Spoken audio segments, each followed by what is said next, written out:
Oh, yes. Phil's dancing. He's pretending to play shakers. 2 shakers. You're so all about that percussion life now. That's why we have a great guest this week. Yes. Steve Haney. He's a local, I guess he's not local. He's just local to us. Does he not live here? No, he lives in San Diego. That's why I said he's local, but he's a world-renowned percussionist and drummer. He is awesome. Yeah, he's dope. He's our guest this week. It's the Drum Brigade show. Funky Phil, I'm struggling a little bit. I am struggling. I'm good. Let's not get crazy. Okay. I'm always struggling a little bit, but my back is out. My stomach hurts. I'm in no mood for this stupid little show that we have, but I'm doing it, all right? I'm doing it. It's another day. We're in the Beat Locker. We're in San Diego, California. Oh, yeah, it's a beautiful day out here. It's gorgeous. We got a lot to talk about. It's show number 20. Wow. 20 shows. Oh, we're just pumping them out, man. We're pumping them out. Our goal is to get to 100. I don't know if that'll ever happen. The rate we're going. No, I'm just kidding. 20 episodes down. 20 episodes. Mm-hmm. I mean, we've had a lot of guests at this point. Yeah. This is just a well-oiled machine. It's crazy. I guess it's because last time we waited to release them. Yeah, but now we're just weekly. We're just pooping them out. Pooping them out. That voice you hear sitting across from me, producing the show, holding it down, he's got the voice of an angel. No. He's fabulous, fantastic, Funky Phil Pardell. What's up, Funky Phil? My lips are chapped. It's dry out here in San Diego. It's so dry. Everywhere LA's all on fire. Dude. And I'm complaining about chapped lips. Yeah, that's what I'm saying. I'm complaining about a hurt little back because I'm such a little princess. But here we are, able to do a podcast while LA burns down. I did reach out to Eric, and he said he was not up in LA. I was wondering about that. He said he was backfilling for the dudes that are up there. Backfilling? What does that mean? I think that's what he said. Let me see. He's giving back rubs? Yeah, back rubs. We're talking about Fireman. Eric. That's what he said, backfilling for the guys that went. I'm guessing that means he's like covering for them because they're... Oh. They still need firefighters. So those locally. guys had to go to the fire, but he's at their station filling in for them. Yeah. That's what it is. I think that's what it is. So he doesn't have to go to the fire because he went to the last one. I'm just glad he's not up there in that scary fire. I know. Didn't he say that he saw like bears and stuff? I don't remember, but yeah, he's... Because there's like when a fire happens, like wild animals don't know what to do because their whole world, their house is burning down too. So they're just like running around like, I don't know where to go. There's not a shelter for bears. Nope. So Eric was like, yeah, dude, I was coming across like bears and like wolves and stuff, and they're just scared, like trying to evacuate too. Wolves? I don't know. Was that up in North Cali? Yeah. Okay. There might have been wolves. I think there's wolves up there. There's definitely mountain lions. We have coyotes down these parts. I saw a coyote on my bike ride in the middle of the day last week, just riding by, and he was just walking like a dog. Yep. Just walking the trail like, hey, what's up, man? Hey, how you doing? And he just kept walking. I'm like, yo, there's a coyote back there to like other bike riders, and they're like, yeah. Like they're like, I'm not a little kitty cat, so I'm good. They don't care. They just Coyotes got to run too, I guess. I don't know. All right. Anyways, this is show 20. As I mentioned, we have a lot of different platforms that we can listen to this show on if you want to. And we hope you do because we need listeners so that we can get sponsors and then we could grow this show into a huge, huge front page podcast about drums and drummers and all kinds of different things. Funky Phil, he's turning knobs. You can listen to this show on iTunes, Stitcher, SoundCloud, TuneIn, drumbrigade.com, youtube.com on our YouTube page. Hit subscribe. Hit subscribe on all those other platforms too. That helps us. People, if you don't hit subscribe, it doesn't help us, and then we can't grow this show. Please hit subscribe. Don't make Phil cry. Yeah. He just got out of prison. Yeah. So we had a discussion about our web show, and we might have a place for our web show. So we're just going to let Phil's little guy grow a little bit, and then we're gonna start doing this, You're right? talking about my child, right? Yeah. Okay. Yes. Yes. We're talking about Milo, the kid.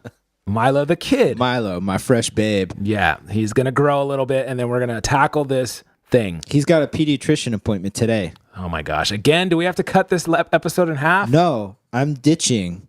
Really? I'm here doing a podcast with you That is instead commitment. of taking my son to the doctor. I don't think you should do that. I don't think you should do that. Show's effort. Just kidding. No, Charlotte's taking him. All right. Be a dad, dude. You know, you don't have to like not be a dad just because the show. No one even listens. I know. No, it's cool. She said she's good. All right. This kid's gonna remember this. Remember that one time you took your podcast more serious than me and my pediatrician? Mm-hmm. Now my hand is deformed and I can't play drums. No, I'm just kidding. Yep. I don't know. That's what it's gonna be like. All right, so we're working on the web show. It's coming soon. I've said that for like 10 episodes now, and we still haven't done it. But trust me, we are trying to work on it. We're brainstorming. We're looking for a place. We just got a lot of other things going on. So, yeah, that being said, our Patreon's not up either yet. So we're just dragging our feet. Me and Phil are just basically procrastinators.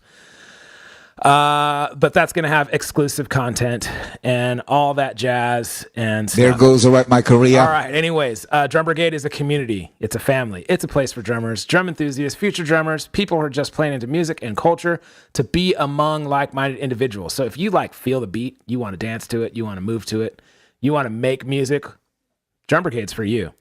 You got to be cool though. Drum Brigade is a way to support each other as fellow drummers, or as just like people. But a means to push each other to excel, expand horizons in a spirit of camaraderie rather than negative competition. I am not down with that, Funky Phil. No. Drum Brigade has products, events, sheds, educational stuff, lessons, educational videos, funny videos, whatever you want to call it. We have t-shirts, drumsticks, stickers, all that stuff. So the question is, are you part of the Brigade? Drum Brigade is the brotherhood of drums. Funky Phil? I'm part of the Brigade. Are you? Heck yeah. Heck yeah. You ready to get into this? Let's do it.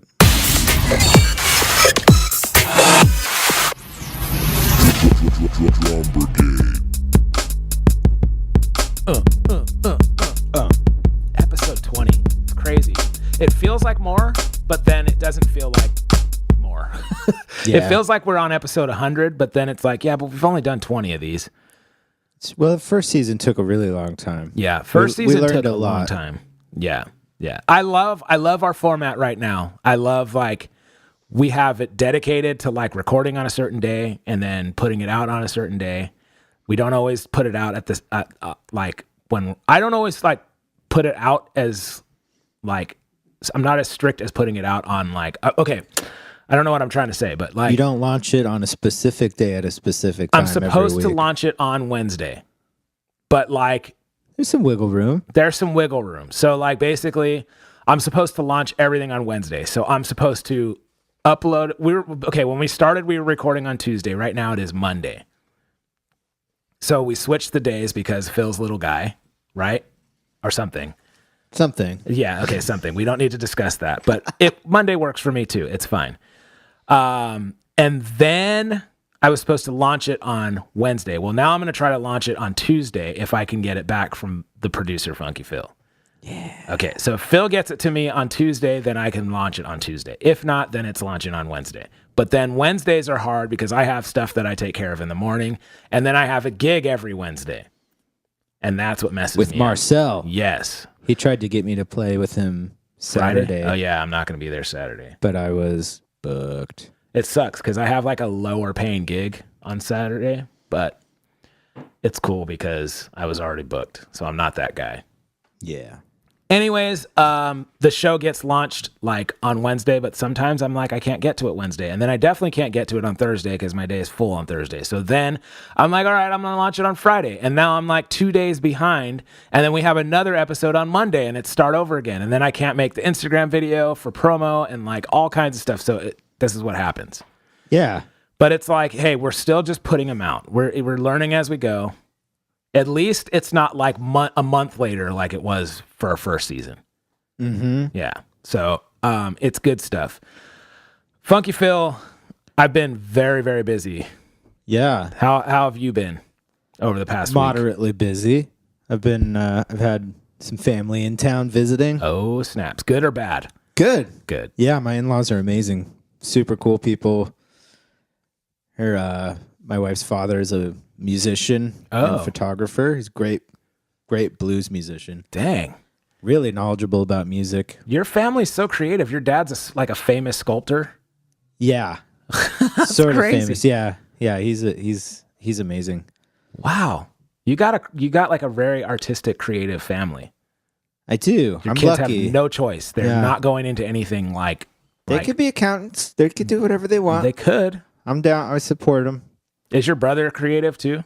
Yes, my brother's a sculptor for Disney. What? Yeah. Yeah. Oh my gosh. He's awesome. And you're a drummer. He makes toys for we'll actually have toys that we'll buy at Disneyland and give to our kid and be like, dang, Uncle Sean made this. Funky Sean? Funky Sean, yeah. Dang, that's dope. My brother's creative too, but like he's not like a famous sculptor for Disney. He's just like he's very creative, like music maker. He's into like 80s music. Nice. And so he'll make like kind of goth sounding music, like The Cure, kind of like The Cure, or like sweet. I don't know. And he's into like hip hop too, and he's into like skateboarding. So he's like very creative. Nice. He's like a good looking guy. He's the good looking one, and I'm the like talented one, I guess. And so yeah, that's dope. So your family came down. Did you guys jam? Not too much. Not really. No. Yeah. No, it was a lot of, I mean, they were mostly wanted to see their grandkids. Yeah. Was that their first time meeting him? First time seeing Milo. In person. Yeah. Like you probably met him on Skype or something, right? Yeah. Yeah, but that's cool. I still haven't met him. But you had a busy week, huh? Were you playing a lot? Yeah. So I got a lot of things going on right now. So, first of all, immediately my week was just busy with gigs and stuff. Like I played a gig with, a gig with this band out here in San Diego that I'm not in, but I was like subbing for. They're called the Caliphonics. Oh, cool. Super dope. Great band. Like super great band. Really like kind of a notch above a lot of the other bands like in this area, in my opinion. And maybe some of the people listening were like, well, like my band is better, but who cares about that? Anyways, they're really great, man. Horns, like the dude who runs the band is a guy that I work with regularly, and he's a horn player and he's like a great singer and a rapper, and like he's just great. It's all around really good stuff. We played like this like high-end corporate event, and I went in a little like guarded, like their manager, I was like kind of unsure about. So, okay, I'll give you the long and short of it. They used to have a manager that I was like not down with. He was not my kind of guy. I've gotten on soapboxes about this type of guy before. He's basically an outsider trying to be involved in the music industry. Doesn't belong there. Get away from me. You don't belong here. Stop bringing your stupid suited, and booted business practices to our scene, dude. It doesn't work that way. Okay. That's it. So that guy, I don't know what happened to that guy, but he wasn't there. So they got a new manager who's also the DJ. You know how I feel about DJs, or do you? I don't know if I do. Okay, well, I'm going to have to get on a soapbox on another time because that's like Grumpy Sound Man soapbox, Smooth Jazz soapbox. Okay, DJ soapbox. So you're saying you really like DJs? No, I don't hate DJs. I'm not like prejudiced toward DJs.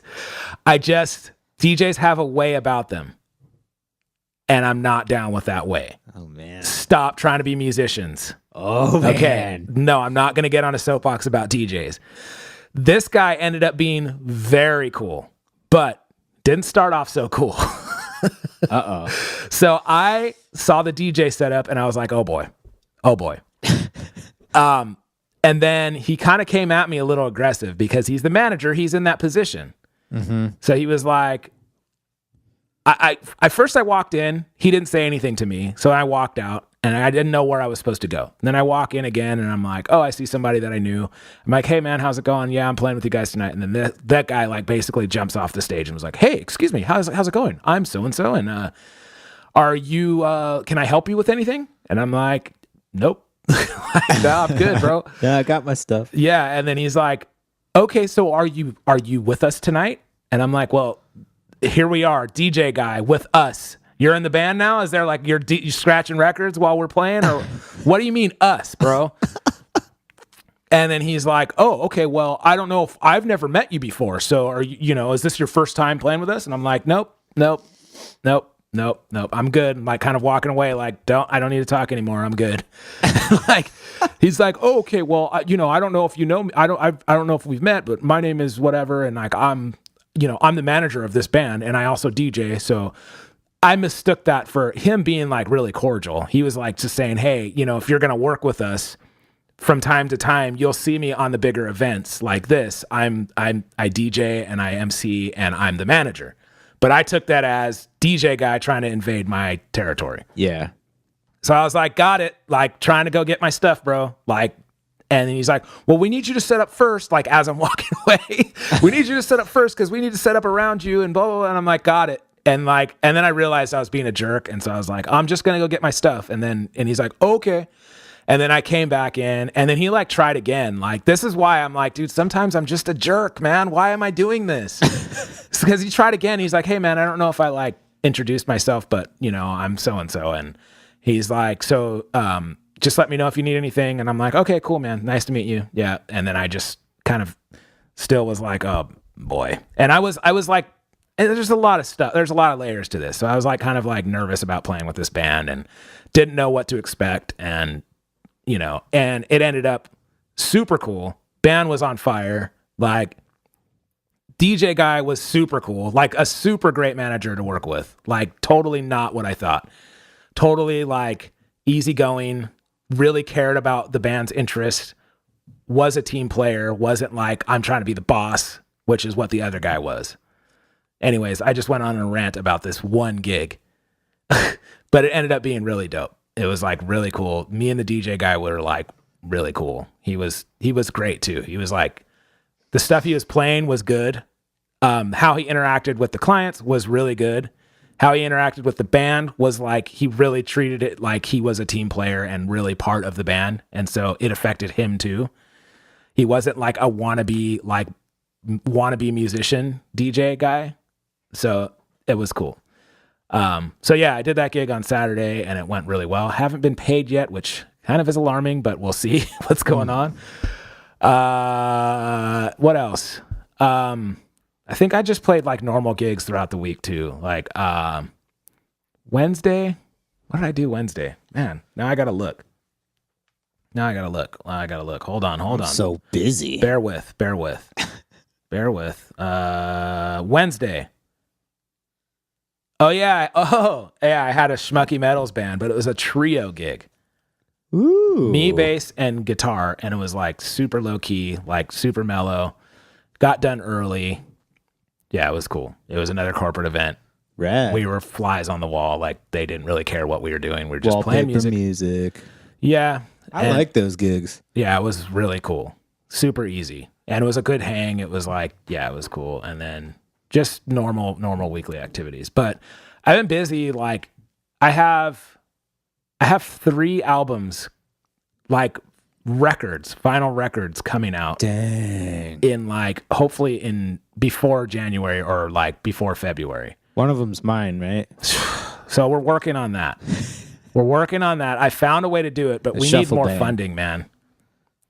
I already gave you money. No, we didn't get enough, Phil. Like you see, this is the problem. We offered like 100 or something vinyl records, but like 3 people bought, or like 5 people bought them. So that's not enough to get all of our vinyl records printed.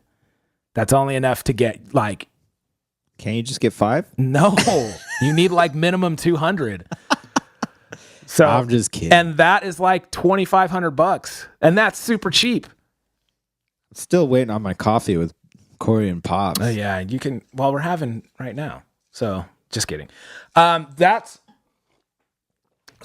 been a big stress for me because I owe a lot of people a lot of things. What are the other records? So you got Shuffle and Bang. Shuffle and Bang is coming out. I'm working every day mostly on that. Everything else is on hold. Like I'm working on that, working on putting together a pitch for like a guy that wants to invest and help us out and hopefully get our vinyls done.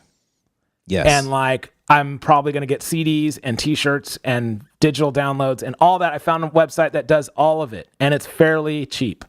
Nice. But I still haven't gotten mixes.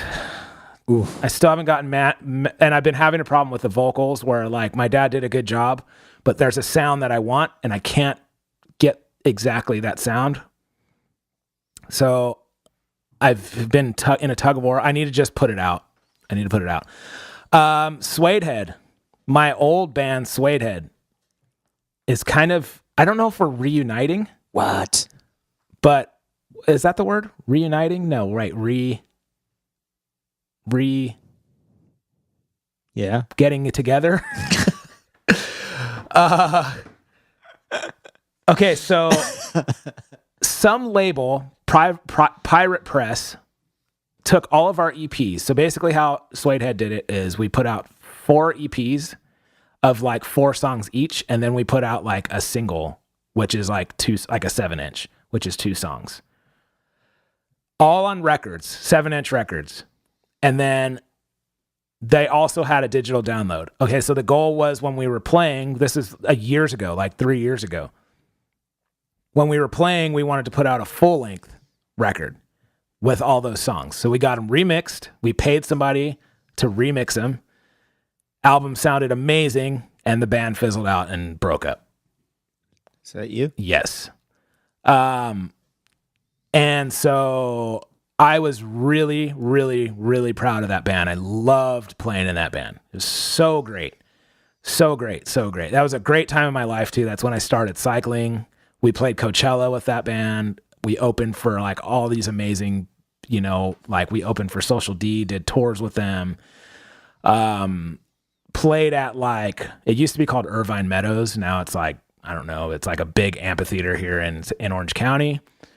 Had some amazing accomplishments with that band, and it just fizzled out.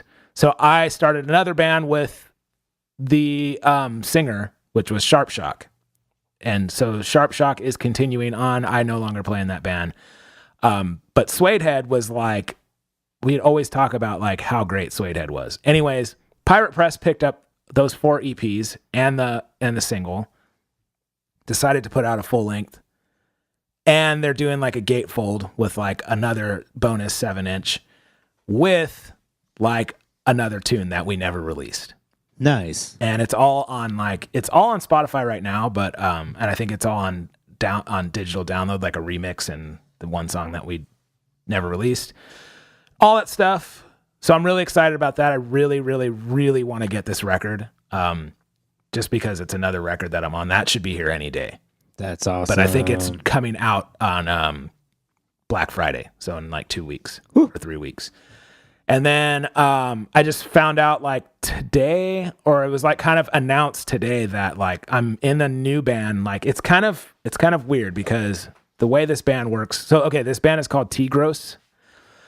Really, really dope. It's like a singer-songwriter guy, like kind of local in my area, but I don't think this dude knows how good he is. And he's like an engineer. And so he wrote all these tunes, basically recorded all these tunes. And then I went in and recorded some drums on like not all the tunes, but on some of them. And we had like our first practice on Thursday. And it was like kind of dope. We played like only 3 songs. It's hard stuff, man. It seems like easy, but it's hard. There's like songs in 5, songs in 7, like odd time stuff. This is coming out in January, vinyl and digital download, of course. Good stuff. It's called Tigros. The album is called Bronze Blood. Ooh. And this album is so good, dude. I can't wait to hear it. It's so good. It's so good. So none of that's out yet for listening. So Shuffle and Bang and Tigros is not out yet. Yeah. But the Suede Head stuff has been out for years. It's just remixed, and then there's a new, like it's a cover song Nice. And that's out. So it's the Suede Head stuff is kind of igniting this whole like fire of like our old fans, like, what? Like, you guys are coming. I always loved this band. What? Which is leading to like, well, maybe we should do some shows, which is like, okay, cool. Like, let's do that. Like, I'm down. But then it's like the old stuff is coming up of why we broke up. Like, so I guess we've been offered like a tour with another band, and it's like 2.5 weeks of probably not much money or maybe no money. Oof. And so right away I'm like, well, I can't do that. And I'm like, and besides that, before I was down to like take one for the team and kind of use it to promote, you know, my band and further my band. But if it's not for that, I mean, the band isn't really a band, right? We're just kind of putting out a record, like, but we're not really like pursuing this. So I'm not going to go on tour for 2 weeks or 3 weeks and not make any money to promote something that is just going to fizzle out again. Or, you know, I'm just, what's the point? We're not like promoting anything. Yeah. To support our album, that's cool. But if the band is going to continue and we're going to pursue it again, then 100% I'm down. But nah, not if we're not going to. If we're going to jump into bed again and then you're going to be like, all right, I got to go. Like, this band is done. Nah. We'll just keep it like it is. That's cool though, man. So yeah, I'm stoked. I think everybody else is stoked too. Like, doesn't seem like there's any negative, like, guys like going, nah, man, I'm not down with this. Like, everybody's just like, nobody really wanted the band to end. Like, everybody wanted to keep going, but the one guy who, like, we can't do it without him, is basically his band, is the guy that was just like, I can't do this anymore. You know? So that's that. So like, that's why I'm so dang busy right now. Busy. The thing that's killing me is Shuffle and Bang, man. It's just like, I want to put this album out. We have to put this album out, but it's way more expensive than I thought. Yeah. It's not just putting out an album. And then we decided to, like, the goal, you know, we have to kind of, it's a traditional ska, like, you know, it's like, it's very vintage. We have to put out a vinyl. We can't not put out a vinyl. Yeah. So we put that in our Indiegogo, thinking that like a lot more people would jump into that or jump on board with that. But people did. More people than I thought were like, yeah, we want a vinyl, but not as many people as we needed. That's the problem. Should have just made that the only option. No. Dude, the Indiegogo thing is a huge soapbox of mine. Uh-oh. It's, you know, I'm trying to work on the soapboxes, but that was such a problem because my dad is in the band.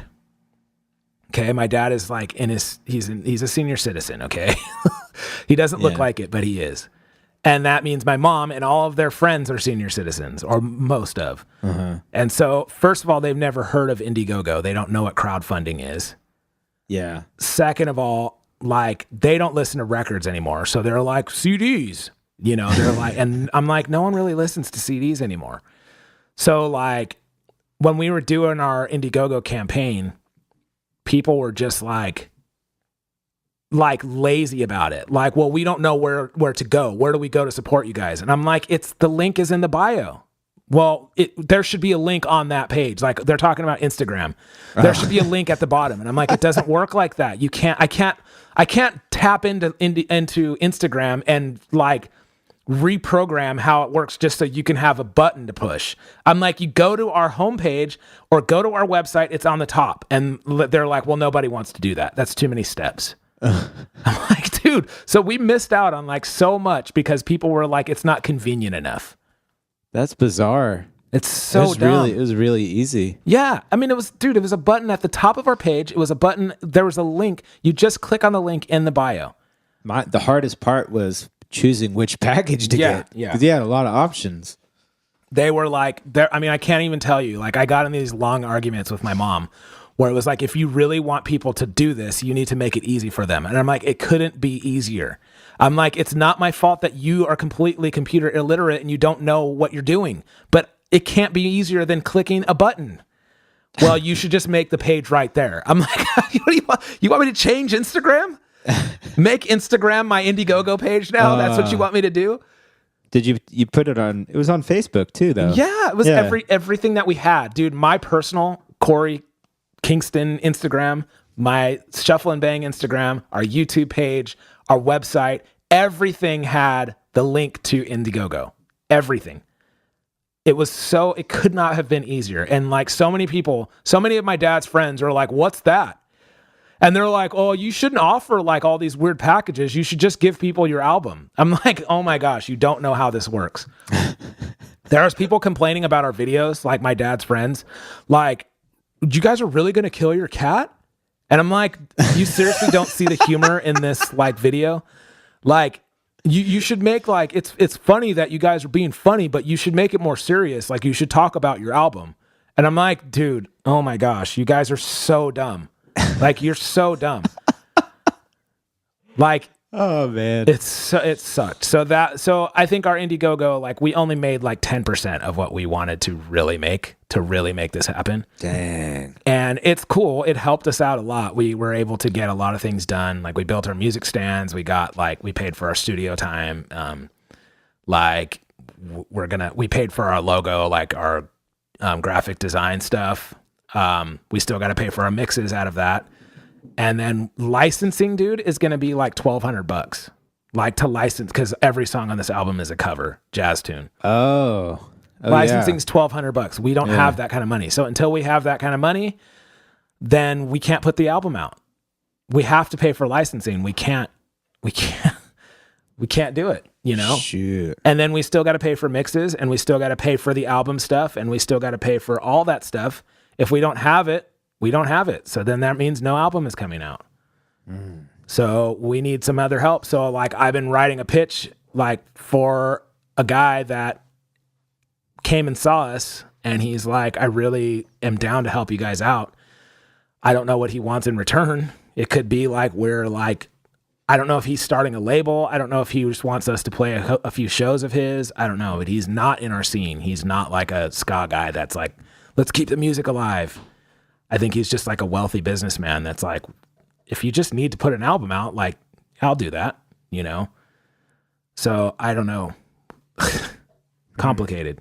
That's rough. It's complicated. All right. Well, anyways, I feel like I've been talking a lot about what's going on, but it's kind of big stuff. Putting albums out, January. It's rough. Yeah. You're doing it all yourself like that? Yeah. I don't know when it's going to come out at this point. Our goal was January, always all along the way. Our goal has been January. Mm-hmm. At the very least, we're going to just put out we're just going to bite the bullet and put out like a CD and a digital download and some t-shirts to fulfill those orders, and then maybe try to get like some label support, even though we're not on the label, maybe somebody that will help us put out the vinyls. Yeah. And then so it might be a long time before we get the vinyls. Well, Wait. even if we put in our order now, it would still be like February or March before we even got them. I think I get a CD too. Well, we never had CDs as the deal. It was like digital download, vinyl, but CDs are going to be a bonus. I don't need a CD. Yeah. I got the one of everything deal. You did? Yeah. Dang, you get a t-shirt, stickers. Yeah. Dang.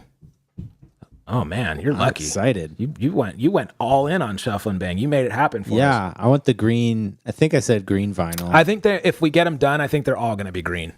What? If we get them done through this website, I'm just going to have them all be green. Nice. So I really, really hope we can do it. I just don't know how we're going to do it at this point. I'm not willing to do it on a credit card. I'm not willing to like sell my bike. Can't do that. I can't sell my drums. No. So I just need some help, or we need to sell merch and recoup it and do it, But all in all, like, I really want to play shows. Like, I want to travel with this band. Like, I want to take this thing overseas and like play in different places. And yeah, I really want people to know what I really do. Instead of playing with everybody else, I want to bring my band with my dad. Like, I want my dad to see what it's like playing in Europe and in Japan and South America. And yeah. So hopefully we can do that before he gets too old and, stuff. Soapbox. You ready for the soapbox? I don't know. I've been talking a lot. What's up? What happened? Who hurt you?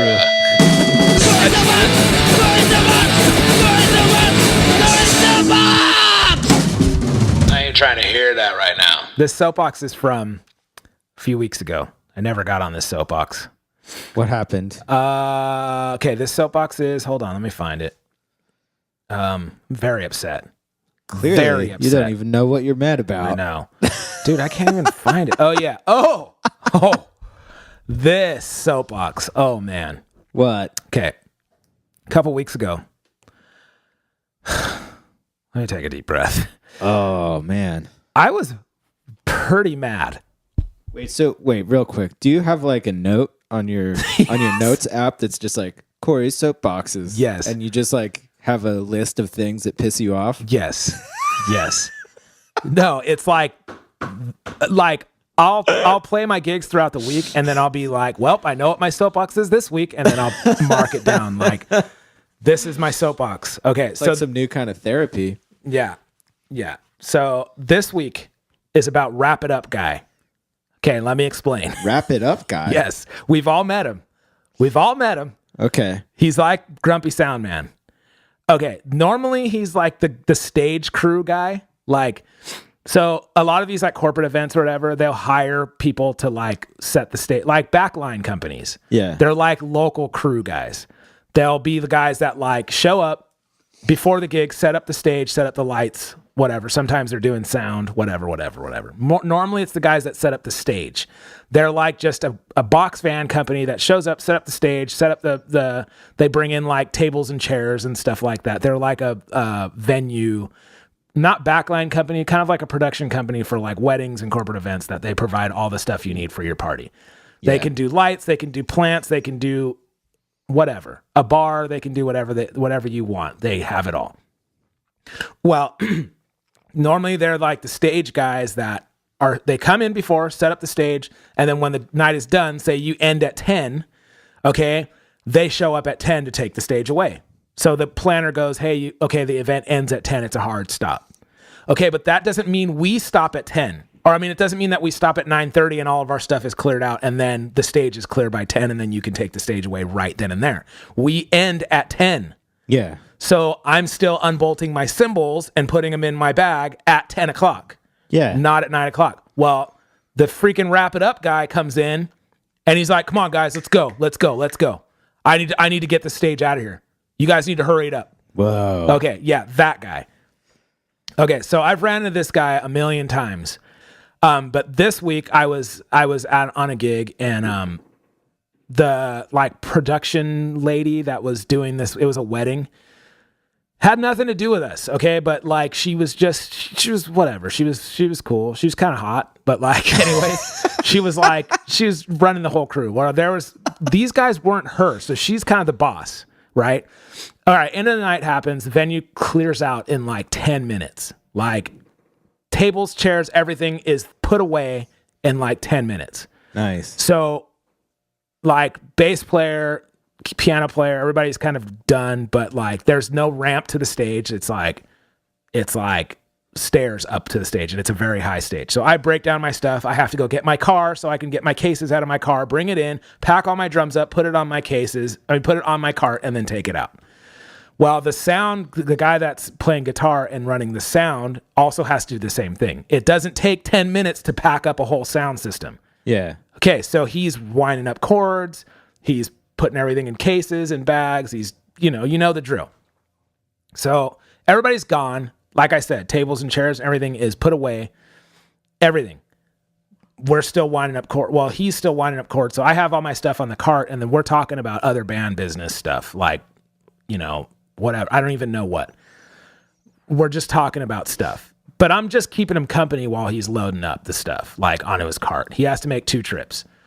This freaking bozo is sitting on a table or something, and he's not even the boss. He's just like a local hand, like stage hand guy. They don't have to pack up the stage. They don't have to do anything. They're just waiting on us to carry our stuff out. He's like, I like hear them talking, and then me and him are just like, yeah, dude, like, so this and that, blah, blah, blah, this happened, blah, blah, blah. And he's fully working like while he's talking. So I'm just waiting.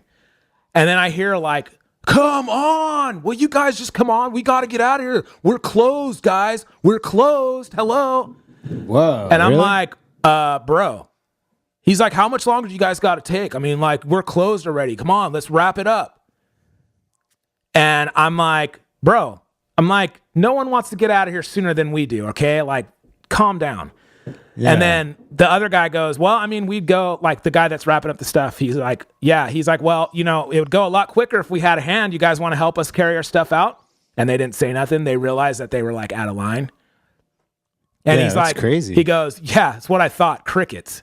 He's like, yeah, let's not say anything. You want to get out of here quick enough or quicker? Help us get our stuff out. And he's like, but you're not saying anything to that, are you? And then they're just like, whatever, man. And they just like start walking out. So the lady basically was cool. The planner lady, she was like, you guys can go. You don't need to be here. And so then I was like, I was soapbox Corey. I was like, I don't know you, dude. I'm like, I go, when you're writing my check, I go, I don't work for you.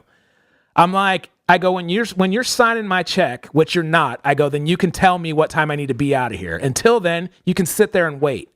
And they just started walking out. And then I'm like, I don't freaking care who you are. I don't know you, dude. I don't know you.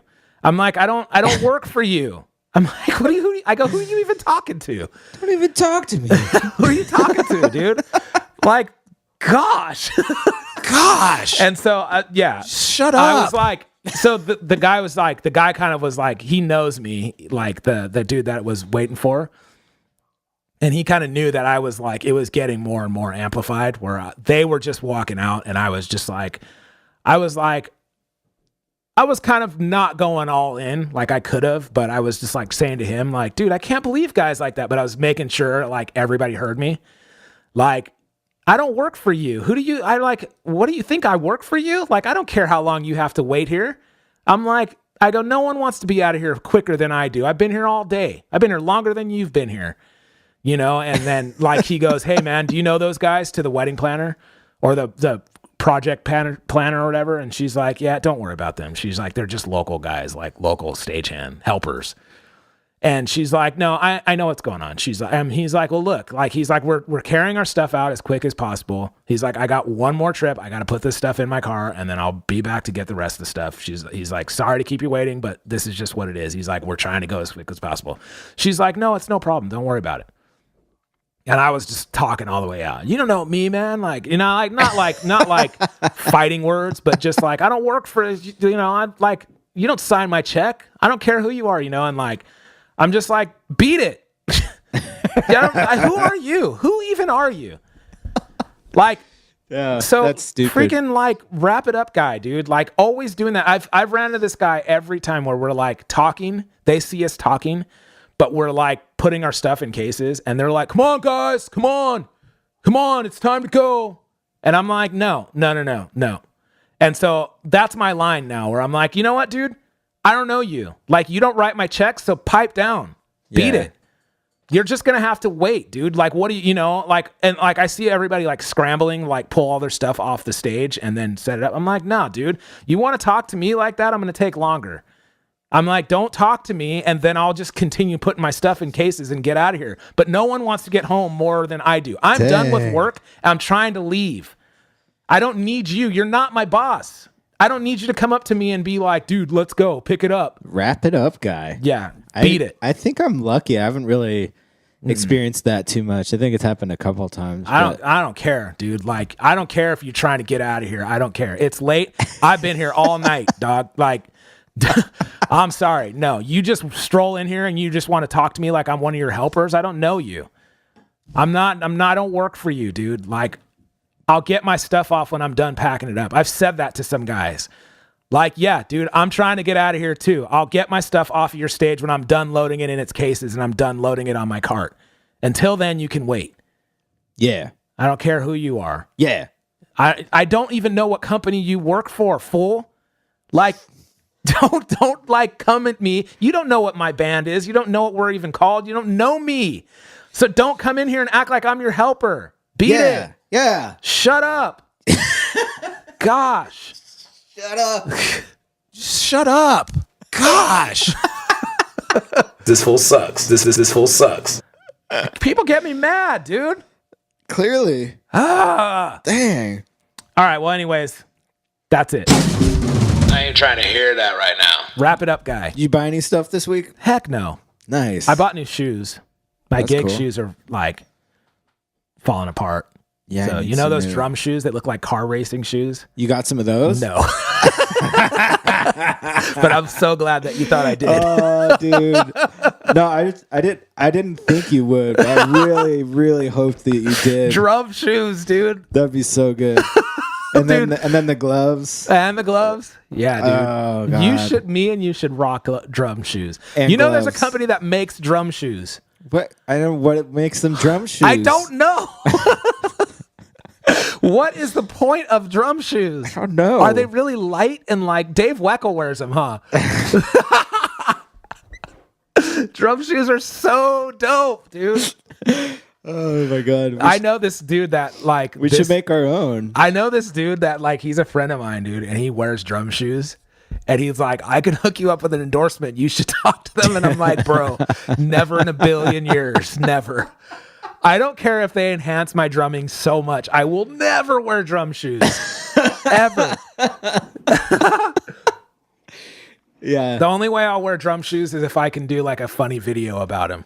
Yeah. Oh my God. Dude, the fact that you're endorsed by a drum shoe company, oh, it's amazing. That's pretty good. Dude, a head. I gotta look some up. What do they even look like? I feel They like look they like- look like they look- sport, like athlete shoes, but like kind of like soccer shoes. No, they look like Mario Andretti, like race car shoes. Which is another kind of shoe that I'm like, why does that exist? Because you need to shift shoes. gears like really You fast. got to push on a pedal. Like, what is this shoe gonna help you with? They're very light.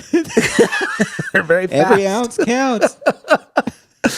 Dude. Oh, Drumming shoes. I'm looking them up. I think a head makes them. No, really? They make gloves. First of all, if you're wearing drum gloves, Ooh, Neil Peart has his own shoe. oh yeah, Neil of course Peart he does. Signature shoe, $160. Unbelievable. Who makes them? That one's looks like Urban Boards. Oh my gosh, these shoes. Urban Boards. Virgil Donati has some. Ooh, there's high tops. Let's see some high tops. Wait, look at these drumming shoes, dude. Groove bags. Oh my God. Dennis Chambers has one. Oh, of course he does. I've seen Virgil Donati wearing these, dude, but he is like Dude. Australian and he looks like he would wear fast drumming shoes. Mike Portnoy has some. Of course he does. I think. Well, I don't know. There's a video that says Mike Portnoy drum shoes HD. Okay, I think that means he has his own. I but- bet you I know who wears them. Who's the guy that I don't like that I was blaming for my Zildjian cymbals? Mangini? I bet you Mike Mangini wears drum shoes, dude. Dude. I love drum shoes. I think I do want to wear them. We should get some. These look so fast. Are there drumming? Are there such thing as drumming pants? like low friction, like cycling pants? Oh man, we should Because so wear your those. little legs move around so quickly. dude. Your little legs.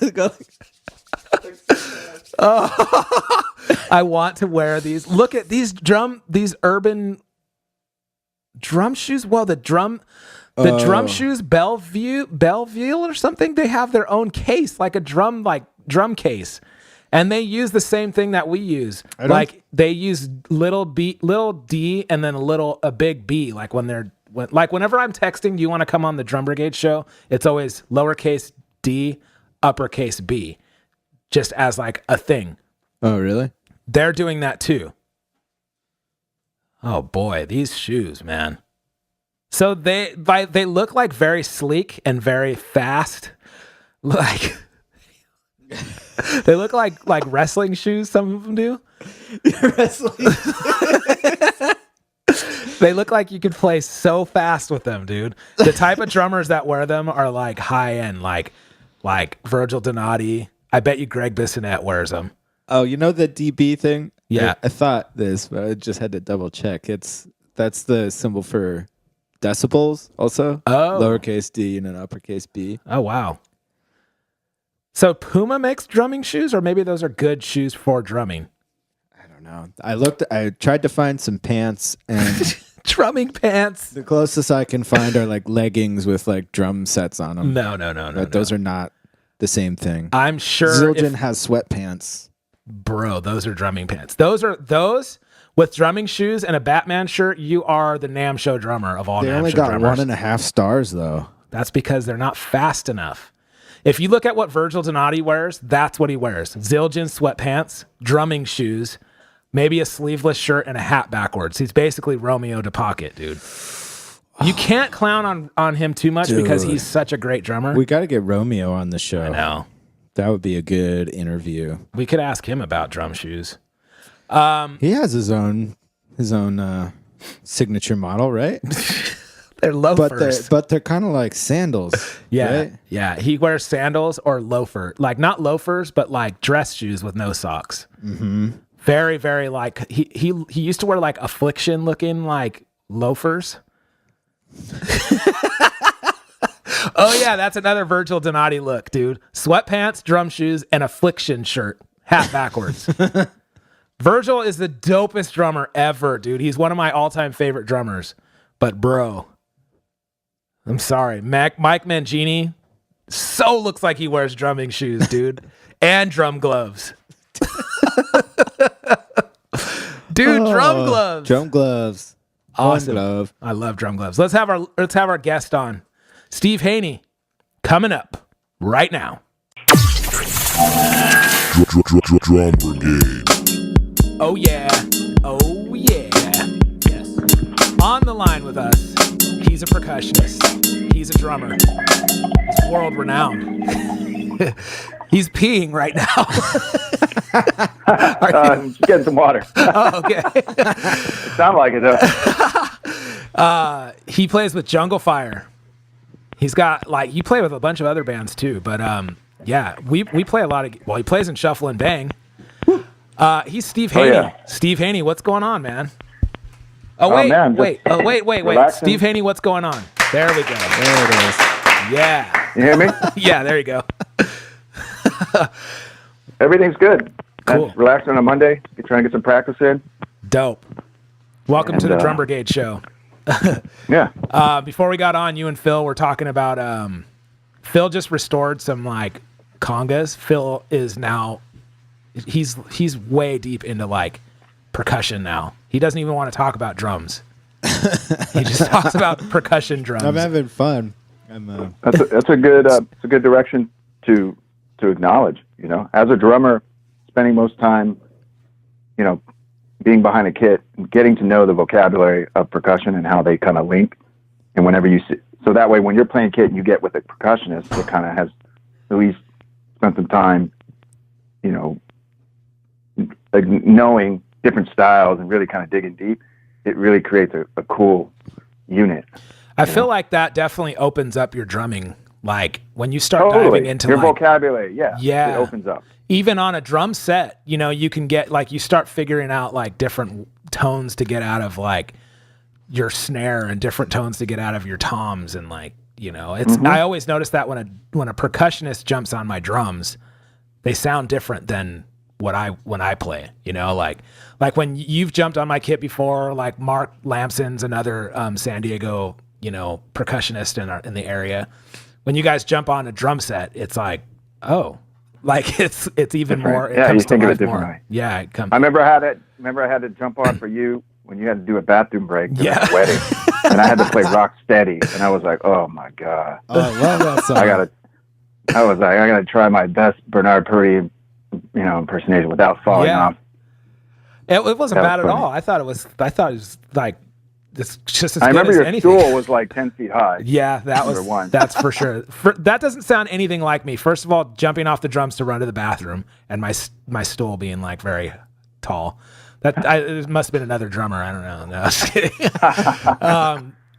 Yeah, no, it was like different. I remember being out in the audience and being like, wow, that sounds very different from when I was playing, but it's not like, oh, that sounds terrible. It just sounded like a different drummer in a different take. Yeah. And it was very solid and like Yeah. pocket was right there. It was dope. Totally. Thank you. So Means a lot. what's going on with you, man? Like, how's Jungle Fire doing? Doing good. We're just in the process of working on the third record. Nice. In between everybody's crazy schedule. You know, these records take a long time to come together, but when they do, it's fun, and it's kind of always interesting to see how it all kind of comes together at the end, and then where the music ends up. Yeah.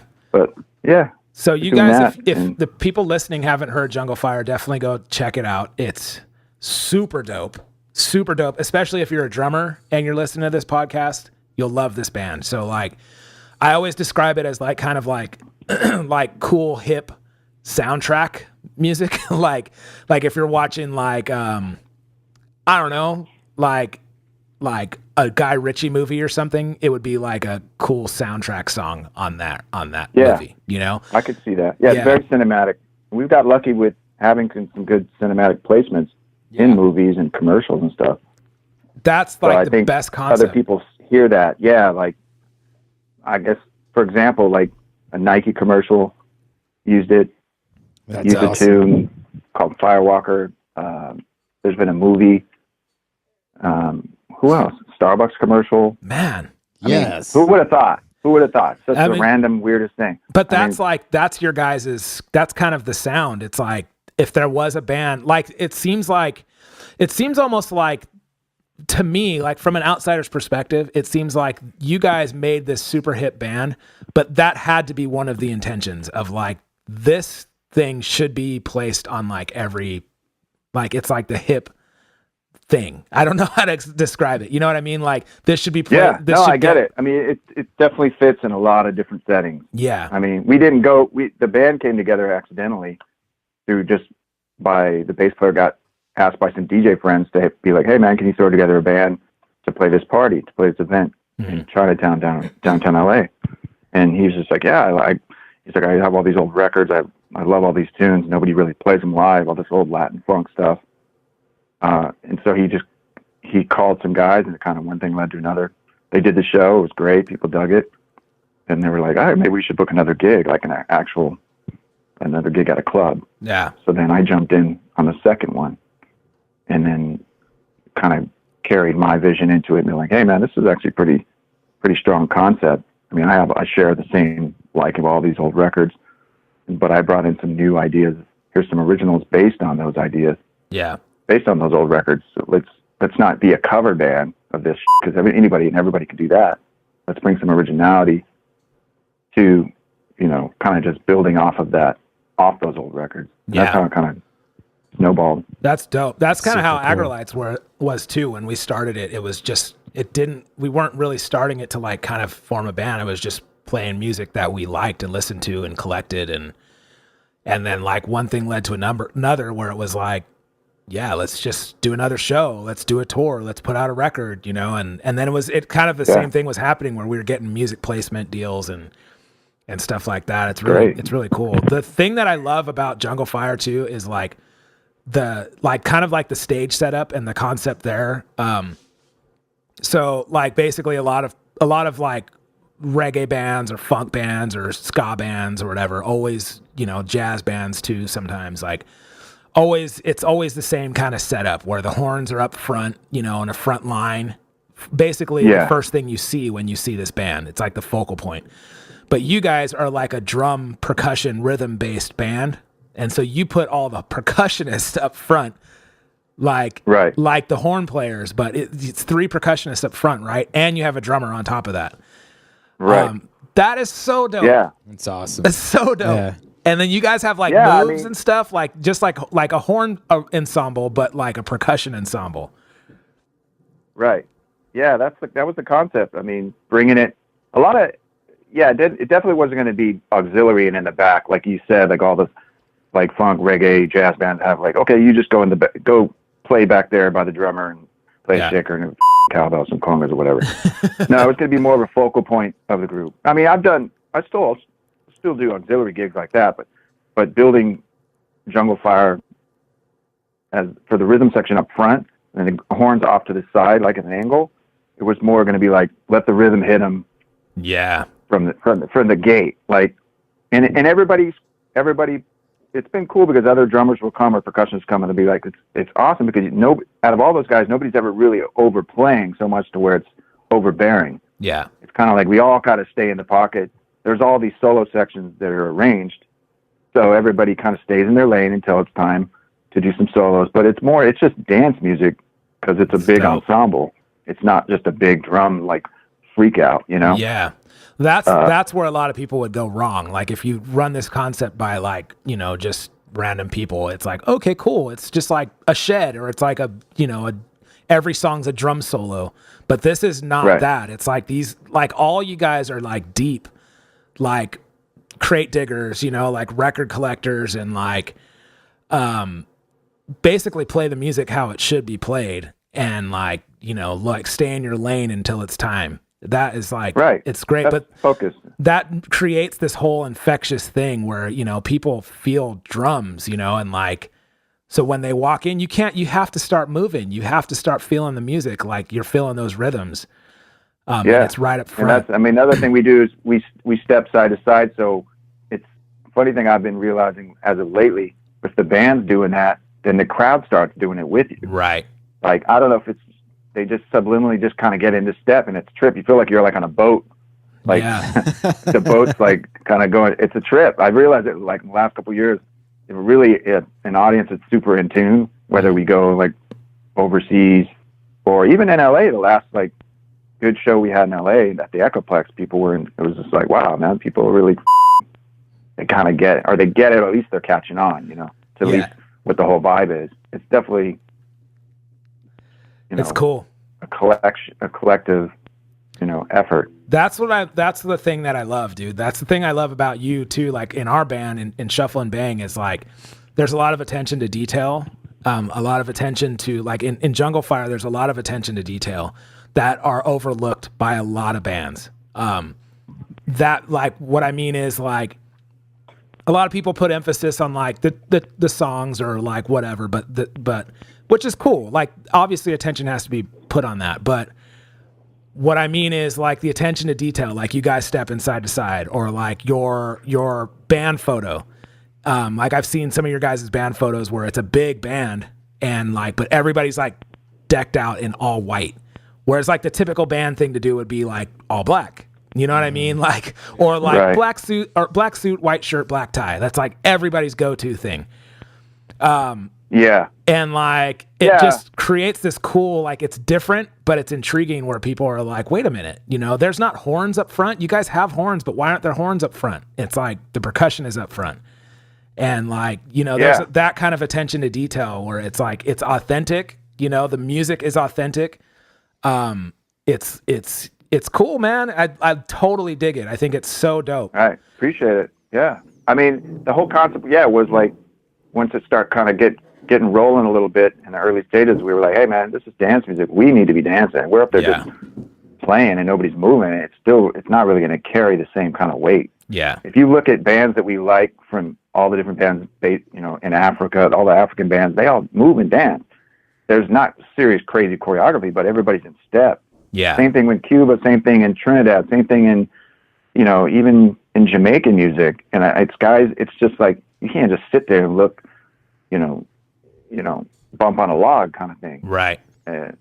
So, yeah, and it's just a lot of minor details that a lot of people don't do. And then when the horns are up front, it gets more kind of jazz based. A lot of guys, and if you got horn players that are kind of coming in and out, if they have the sub, then you got guys with music stands. Oh gosh. Like up front. Who wants to go to see a dance band when guys have music stands right up front? Right. And they're like, they're so deep in the page trying to figure out what's going on in the music that people are just like kind of bored. Right. When you can have percussion up front, kind of in sync, and people and dancing, you know, or stepping, and it's nothing too serious, then it kind of creates this kind of momentum, you know? Yeah. And it's more entertaining, I think, if you're playing percussion as opposed to playing, not to take anything away from horn players, but I think visually from a band setting, band stage setup, that's just more of the concept for this particular band. I've noticed that too. And you can see it in salsa band. Go see a salsa band. The percussion's right up front. You got three guys. They're not in the back most of the time. Right. They might be behind the singer, you know, or, you know, but yeah, you get the idea. Yeah, I've noticed that as a drummer too. I feel like a lot of people, whether it's subconsciously, I think they relate to that. You know, you can feel drums, you can feel rhythm. Yeah, think of it. That's the first thing you feel when you go see a show. Right. The thing that's going to hit you in the gut right when you walk in the door. Exactly. And when you're seeing this guy playing, it's just like, yeah, I'm feeling that. Right. And everything else is the you know, the cherry on top. That's the stuff that I like look for. Like, you know, while we're playing, I can see, like, I don't really, you know, like some guys are like playing and they're looking for the hot chick in the room, or like, I'm like always looking for who is like feeling it, you know, and sometimes it's a little kid. He's like air drumming and he's just totally feeling the drums. Or I'll look out and it's like, you know, some goofy like husband guy, like dad is like air drumming and he's just totally feeling like what you're doing, whether he knows it or not. And that's the kind of stuff that I'm like, I love, and like I'm looking for that. And then that's kind of what I feel like that effect your band has, is like you're like playing to that. Like these people are gonna feel what we're doing. So let's put it out front and just make it easy access, you know? Plus it looks cool. Yeah. You can And it like looks dope. you see what's happening. You see people hitting things. And Right. I feel like it's easier for a non-musician to Yeah. get like when a horn players playing, you know, if you're not, I can't do that. if you're not a musician, you might not know what horn is doing what. Right. And if you're like, so what I mean is like, you don't see anybody like air trombone playing, no offense to them, but you know what I mean? Like, but I do see like true, air drumming all the time. Dude, I'm always air tromboning. So like, Actually, you see people doing some careless whisper sax solos, maybe, like air yeah, sax. that's true. That is yeah. true.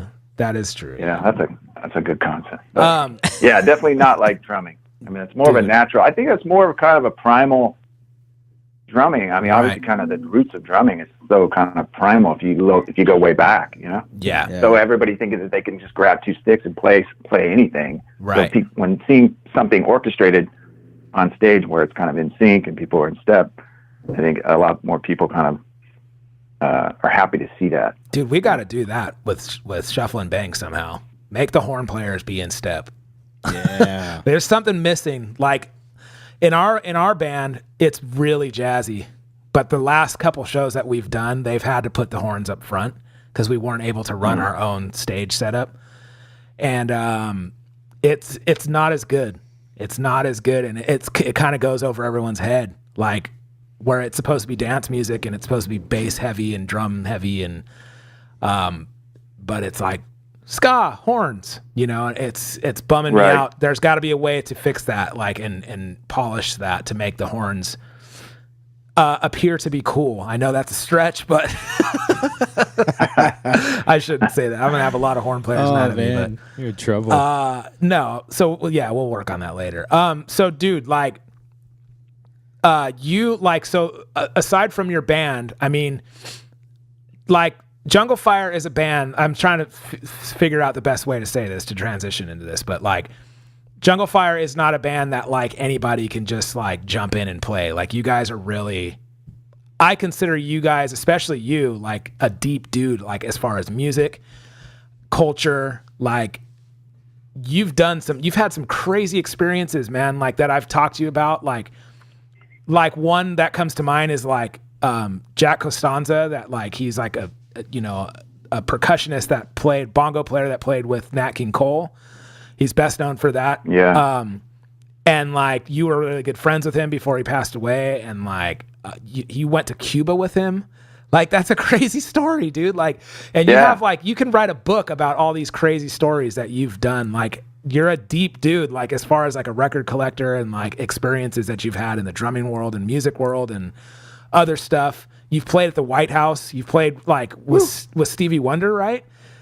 And like, yeah, that was probably one of the most incredible things. This dude is like playing.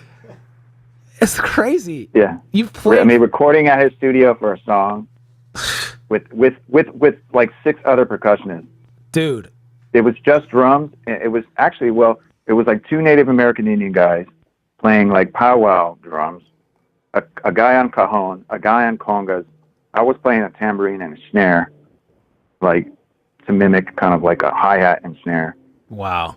We were playing like a new jack swing beat with just exotic percussion. A guy from Japan playing a taiko drum. Wow. What? It was a trip. It was the most incredible, definitely one of the most surreal, incredible musical experience playing with, with Stevie and all these other guys. Just the fact of being in the same room playing with Stevie was like, okay, that's a game. It's over. Like, I'm done. I can retire. You know what I mean? Yeah, man. Just that moment was just like, okay, that's the cherry on the top right there. That's He's so playing cool. drums with him, and he's on the keyboard in the studio, and he's singing through like a vocoder. Oh my Like, gosh. Game over, man. That is Game so over. crazy. He's singing, dude. He was singing. We were going through this groove. We got there before him. The percussionist that plays with him, Manyongo Jackson, been with him for like 20 years. Great dude, legend of LA. He organized this group to play this groove. This song was based from like an 80s song that nobody had ever really heard. Way. The song title was called "Fear Can't Put Dreams to Sleep." The longest title you can ever imagine. I don't know. But it carried a lot of weight and he just had pulled it up to redo because he was campaigning. Every now and then he would play for Obama's campaign in the process of him trying to get into the White House.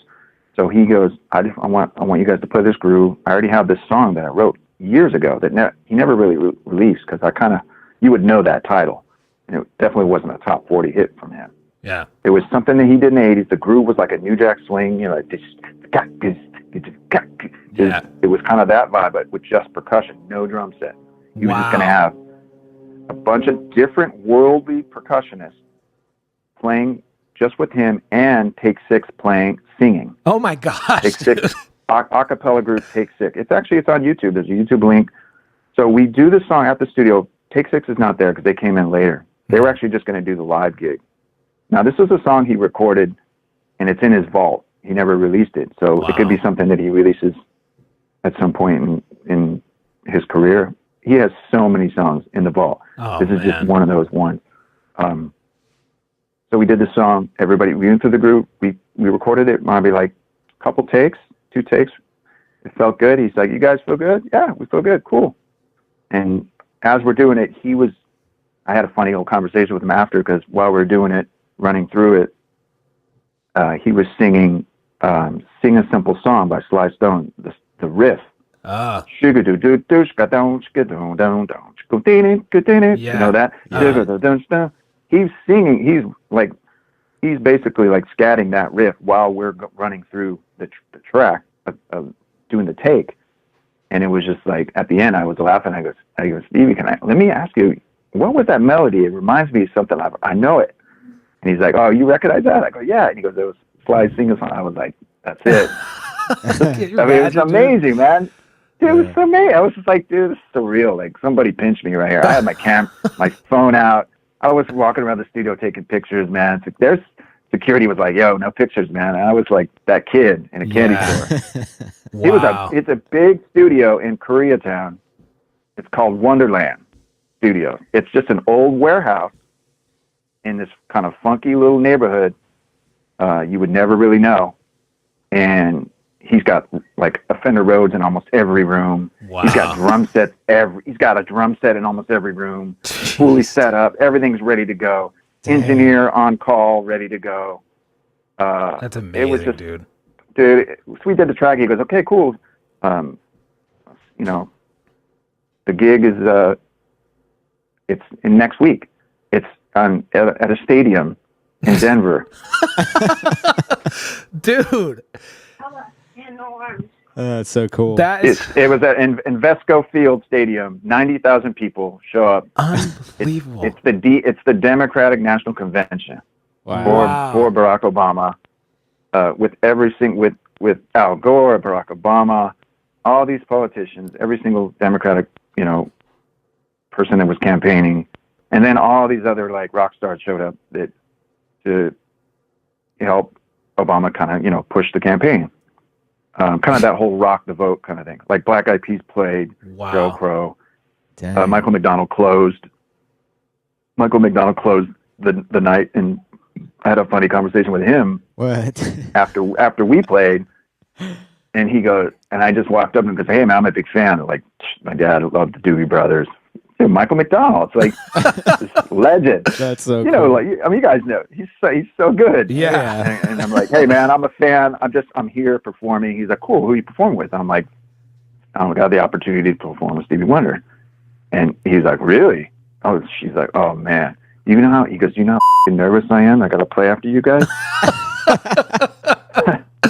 Michael McDonald is saying this, dude. Michael McDonald. He was solo piano. He's like, "I'm playing solo piano. I have to play America the Beautiful, Wow. a ballad for 90,000 people." Oh my After gosh. you guys just smashed Signed, Sealed, Delivered, and you did this other tune. We did that tune, Fear Can't Put Dreams to Sleep. That tune was written so long ago. Stevie, wanted to do it again in this setting because he was getting to experience the possibility of having the first black president in the United States. Fear can't put dreams to sleep. You know what I mean? Yeah. Think of the history of what, obviously the African American experience in politics and being able to vote, and you would never thought. Yeah, I was man. thinking, no, there's absolutely no way that they're gonna have a guy named Barack Hussein Obama. I told my wife, it's just like, yeah, sure, he could be qualified, but the name, how is that going to get past that? You know what I mean? My wife is amazing. She calls things. She goes, "He's going to get it." Yeah. And I was just like, anyway. Stranger things have that's about happened. I mean, look who we got They now. have. So, Yeah. anyways. We're Goodness.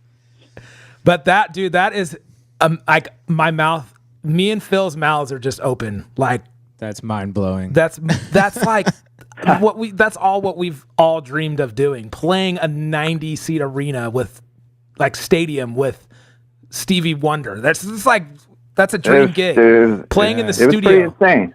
I mean, I like the studio experience. I mean, it was kind of nerve wracking in the stadium. It was definitely kind of surreal as it was happening. It was cool. man. One of the coolest thing was right after we were done, the music clicked. The music kicked on. Whoever was there wasn't a DJ at the event. Whoever was in charge of the music put on Curtis Mayfield's "Move On Up." Oh wow. Yes. And it was, da da da da da da da da da da. It was amazing. I was like, "What the is going on here?" Like, this is not like really. America's just like really coming up right now. Yeah.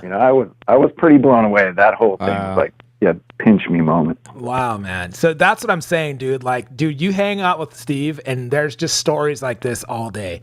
Like all day long where I'm just like, dude, you're lying to me right now. I cannot believe that you're telling me the truth. Like, it's so nuts. That's incredible. But it's dope because it's like, it's just dope to like hang with somebody that's had that experience. Like like a lot of dudes like in the 80s or whatever, they're like, yeah, I played with like Michael Jackson, Stevie Wonder, whatever. You just don't expect them to be like hanging out, having coffee or something. You know what I mean? I don't know if that makes any sense, but dude, tell us about Jack Costanza calls you up one day and is just like, dude, you want to go? He didn't say dude, but like, you want to go to Cuba with me? And you're just like, all right, like got nothing better to do.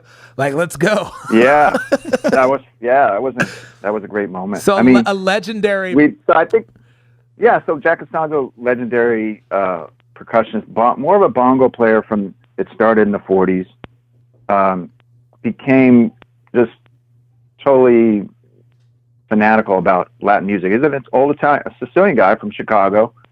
Fell in love with this music, with Cuban music, actually, and just Caribbean music in general. He was just known for his work in like Stan Kenton jazz, playing like one of the first guys to incorporate like bongos into jazz setting. Yeah. Not into a salsa or Latin jazz, but like more of like when big band guys were just like, we're just a big band, we just play swing. He came in and brought that influence in kind of as an outsider. I mean, he's not a Latino, but he was so fanatical and he was self-taught. After a band came through Chicago, I'm going to give you a little quick kind of like rundown of how it took him and swept him off his feet. Like he got bit by the bug early on in the 30s, 40s. He saw a band from Puerto Rico come through Chicago. He was just like, dude, this is amazing. I love, Latin music. He went on his roof and he got 2 coffee cans and he told me, man, I just practiced out of this. I just played bongos. And if you hear his speed, it's pretty phenomenal even to this day. Like listen to like him in like Carnegie Hall in 1948, like playing with Nat King Cole trio. It's like incredible sound, incredible speed that even now I just like, I don't even know. I have to sit down like 8 hours a day to really kind of build up that and the stamina.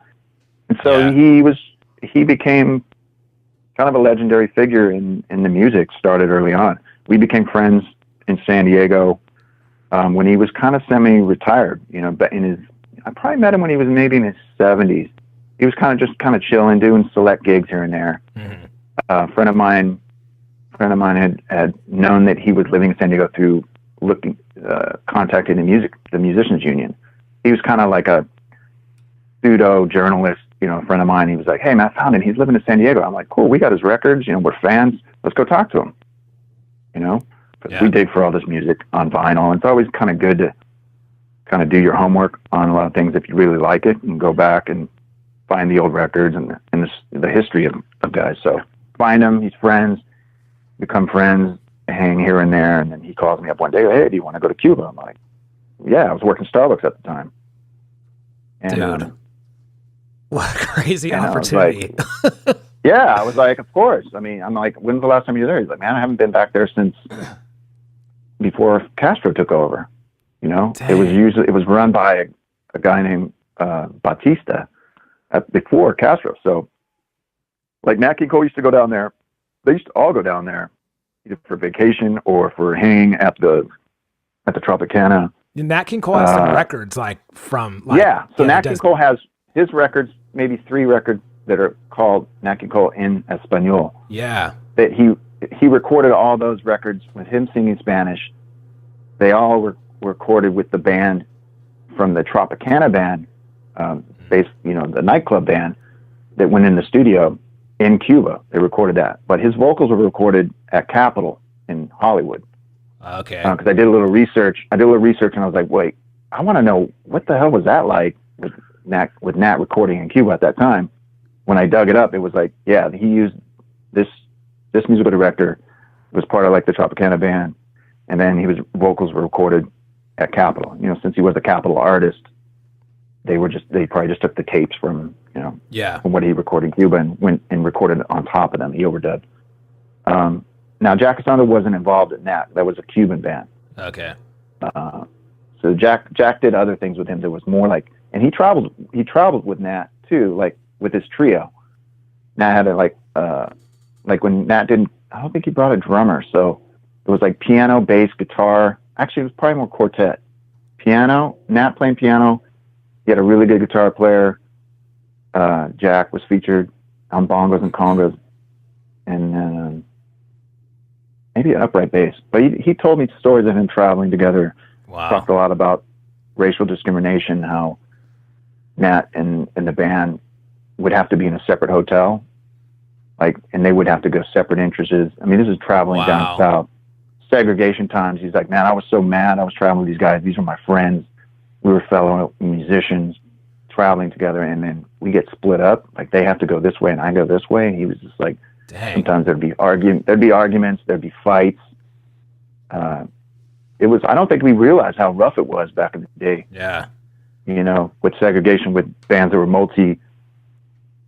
racial, with guys, it was crazy, man. I've heard other stories too, like what Jack would tell me about, like Sinatra touring with, and he had the same stories, and Sinatra wouldn't around. Like, they would get in fights. Jeez. Like Sinatra touring with like Count Basie, or like with Quincy Jones Orchestra. When, anytime it was like, the group was mixed, with African Americans and whites, it would be like the band got along and traveled, but whenever they went into these cities, through these states, they were so backwards in thinking, man. Yeah. I mean, evil, straight up. It's just evil people. They have no concept. Like, they like the music, but they don't like the people. It's like, you get into this whole, this racist thing. It's man. probably still like, a little bit like, still a oh, little come on. residual. It's definitely like that. I've traveled It's like throughout the that. South, man, and played throughout there. And I mean, I don't have to go in It separate doors. doesn't disappear. Yeah. it doesn't disappear. I mean, People's yeah, a lot of attitudes the don't change though. a lot of the no, their attitudes. The signage has been all taken down. Yeah. You know, think about all the water fountains were segregated. Like Right, you couldn't drink out of this water fountain. Like, come on, this is the evil that men do. Yeah. This is the evil that the concept of I don't want to go deep on that, but it truly is. It's insane. Yeah, it really is insane. How you can have in a city you got two separate water fountains, like this person can't drink out of that. Yeah. It's a human being. That's like, crazy. People now losing their mind. They still do. It's crazy to think that stuff like is still very like it's an underlying thing like in the South, and you know it's still like very segregated. I've heard of like seating sections and stuff like even modern, and I'm like, dude, you know me, like I'm like I would purposely just go and sit on the wrong side on purpose, but they're like, you can't do that there, dude. You just can't, and I'm like, yeah, right. I don't care, man. Like it's not like that anymore. But it's you know. I mean, they pack, and then you got open carry. You got people like, you got these crazy nutcases in states that have open carry to where like, if there's any kind of like racial tension, people are packing, and it's like, people down there lost their mind. Yeah. So anyways, you went to Cuba. Like, was this dude like a legend over there, or like? Well, I mean, he was pushing, 75, 80 at the time. So going back to Cuba, sure. I mean, some people knew of him, more of his work with Nat King Cole, kind of knowing from those records from that era. So you wouldn't walk the streets with him and people knew he was a legend, because you have these people in Cuba that are kind of cut off from the world in a way. Yeah. You know what I mean? I mean, with the embargo, there's not a lot of like, I mean, they're getting their American music through the radio, or, any kind of radio that was coming in, or people bringing records to the island. So, he was kind of like, he wasn't known to be a legend walking around. And so we would meet up with people that were really well known there, and we'd drop his name and they'd be like, oh, cool. And then, because his affiliation with playing with Nat was always kind of a big That's what more I was conversation thinking. piece. Among other percussionists and musicians in Cuba, I just yeah, think that, exactly. Yeah. Yeah, like we'd meet some guys, and then anytime you drop, I mean, here's a guy that was, almost 80 years. Yeah, he was the guy who was with Nat King Cole, and they'd be like, oh man, that's amazing. Like, Yeah. they'd like to know stories, and they'd ask because they loved American music. They loved jazz and R&B, whatever they heard on the radio. They loved it. Man, that's so crazy. There's like, Yeah, we had good times, man. He just liked to go out and dance.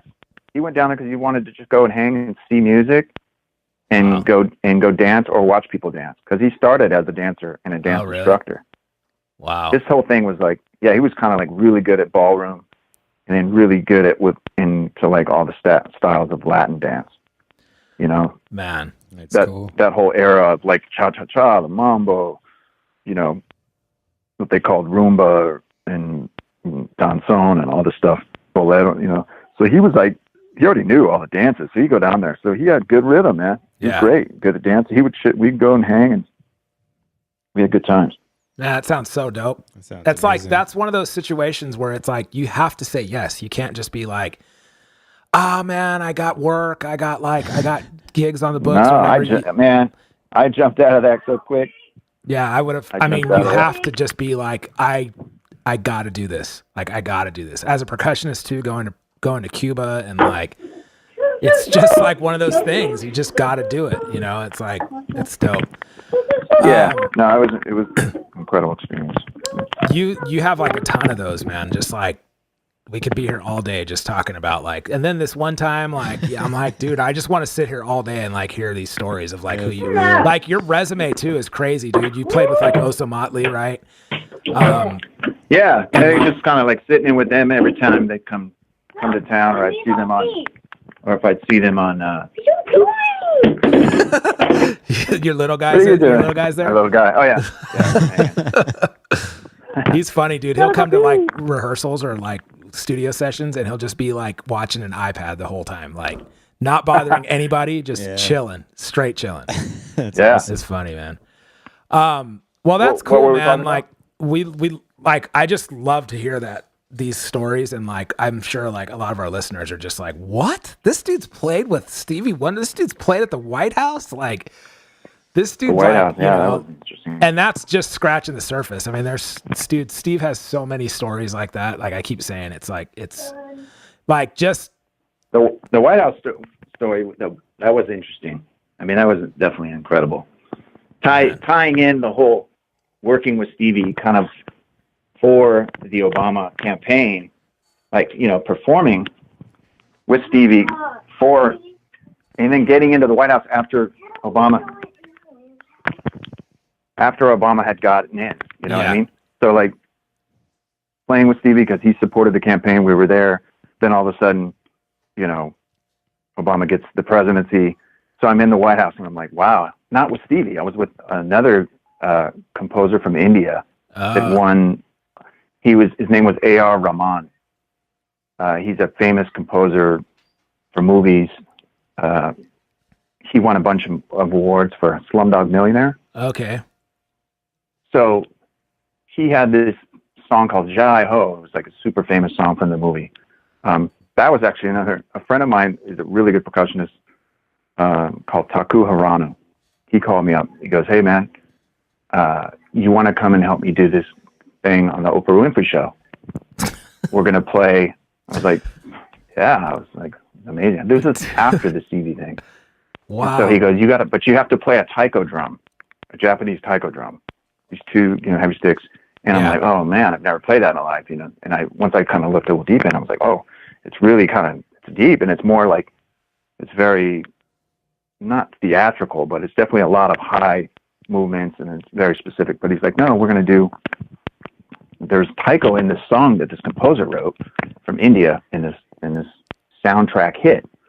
And, you know, he was kind of versed on it, being a percussionist, and he's Japanese, so he was versed on it. He's like, yeah, I could show you. So anyway, I did my homework, went to do the thing, performed on Oprah Winfrey Show for the post-Grammy. No, it wasn't the Grammys, post-Oscars. Okay.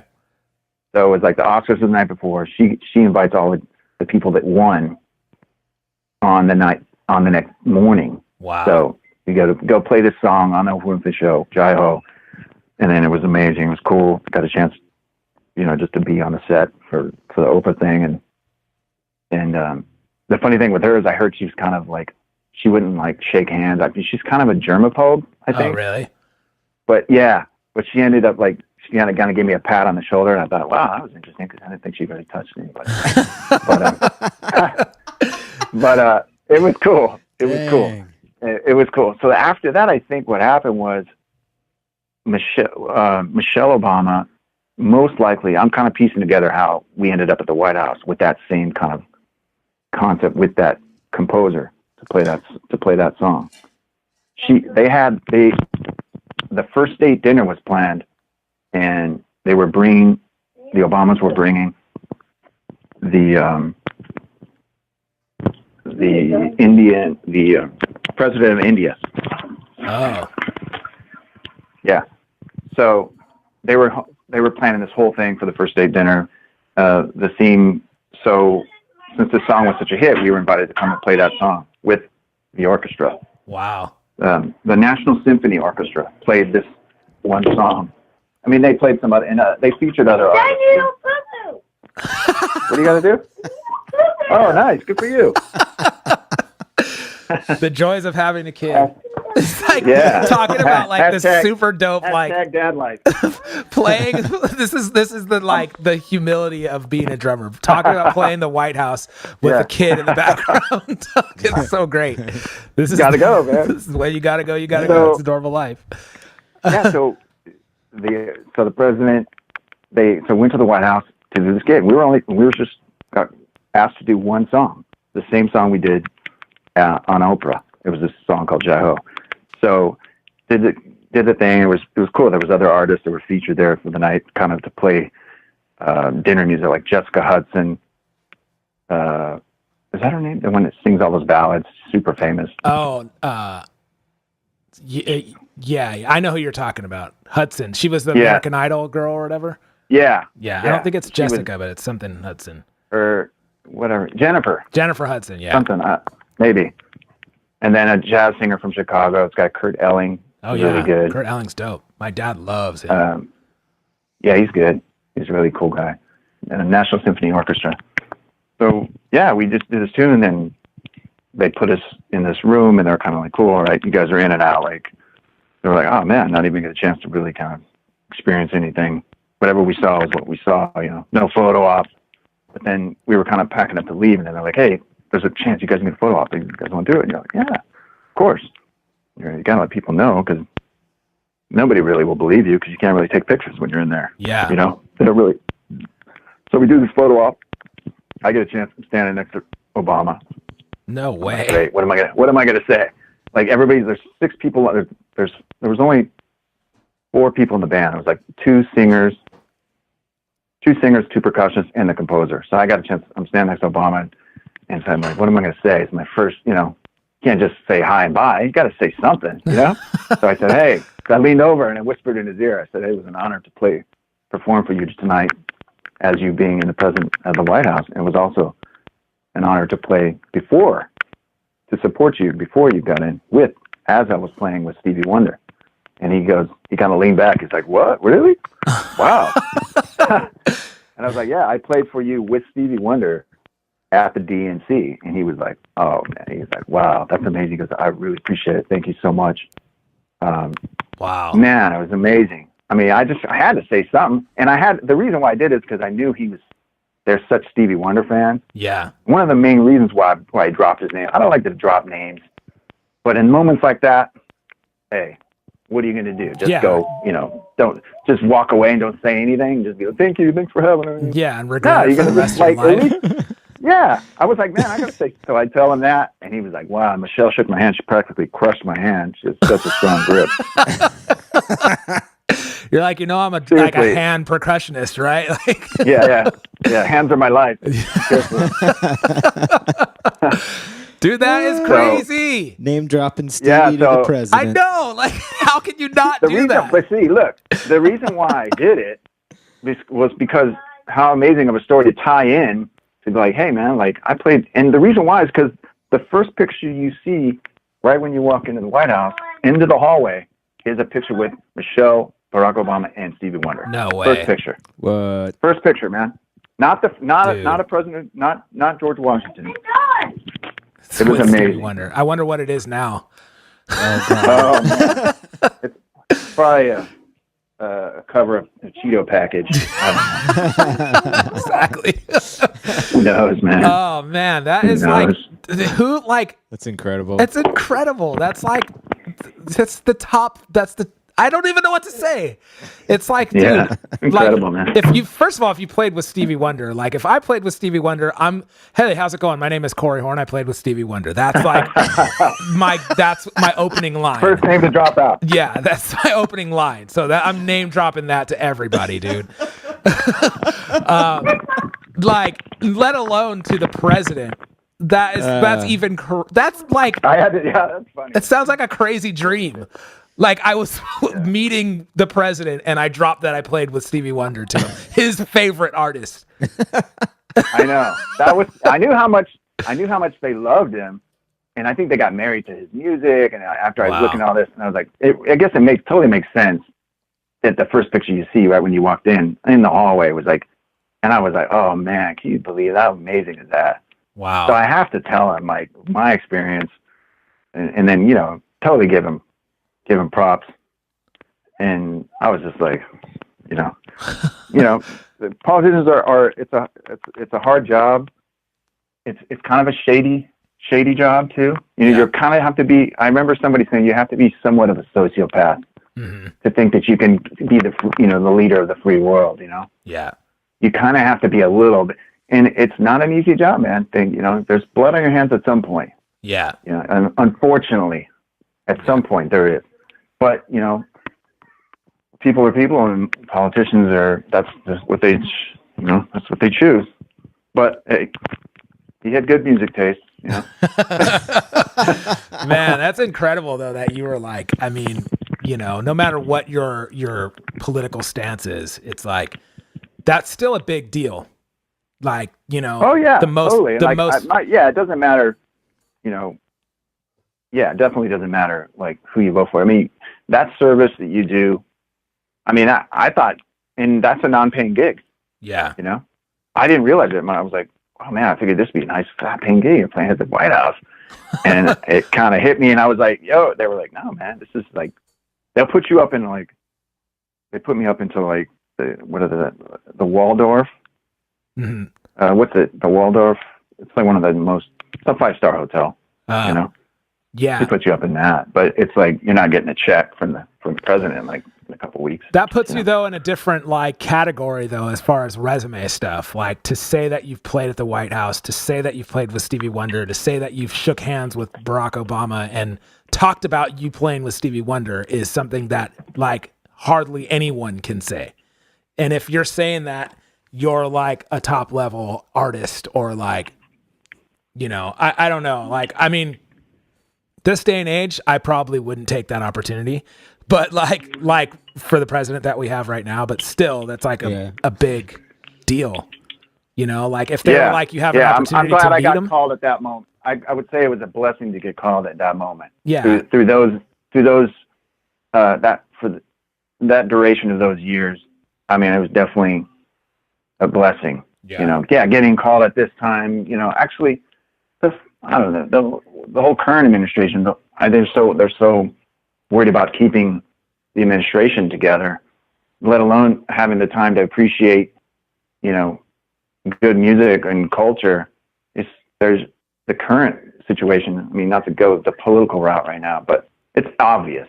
Yeah. You know, when it's obvious that there's nothing that soulful happening. There is none, man. Yeah, I'm being straight. There ain't none. There's no soul there. No. Sorry. I don't see that happening.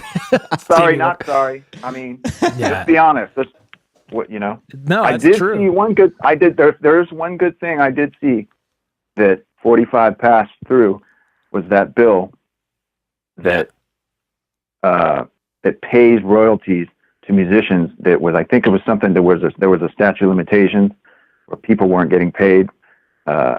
Previous artists or songwriters. Wow. There was something that they just passed through to where people are going to get paid, like songwriters. So that I'll give him that. But let's move on without politics. Yeah, I don't really. Yeah, we don't really. I don't really know. I don't really follow that kind of stuff. But that's good. I could use some more royalties. It'd be something that would kick in later on. Yeah. Yeah, totally. All right, let's move on to more like basic Q&A questions, fast, rapid fire, and would you rathers. This isn't going to be as heavy as playing at the White House, but it's going to be fun. All right, here we go. Yeah. Drum Brigade Podcast.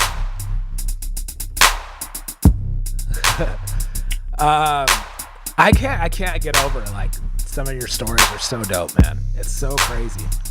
It's so crazy that you've done all that, but you're playing in like some like jazz ska band with me. It's like it's kind of embarrassing. Like, you sure you want to play with us, dude? Like, no, I'm honored. I love playing with you. Thanks, man. So okay, these are rapid fire. Just whatever your answer. It doesn't have to be like well thought out. It's just people getting to know you without you like having to tell a detailed story. It's like random stuff. Okay. Let's see. Phil, why don't you pick the first one? Okay. Steve Haney. Picture a group of scientists who have figured out how to recreate dinosaurs. Any dinosaur that actually existed someday, they can remake as your pet, just for you. What dinosaur do you choose? T-Rex. Oh, dangerous, man. Yeah.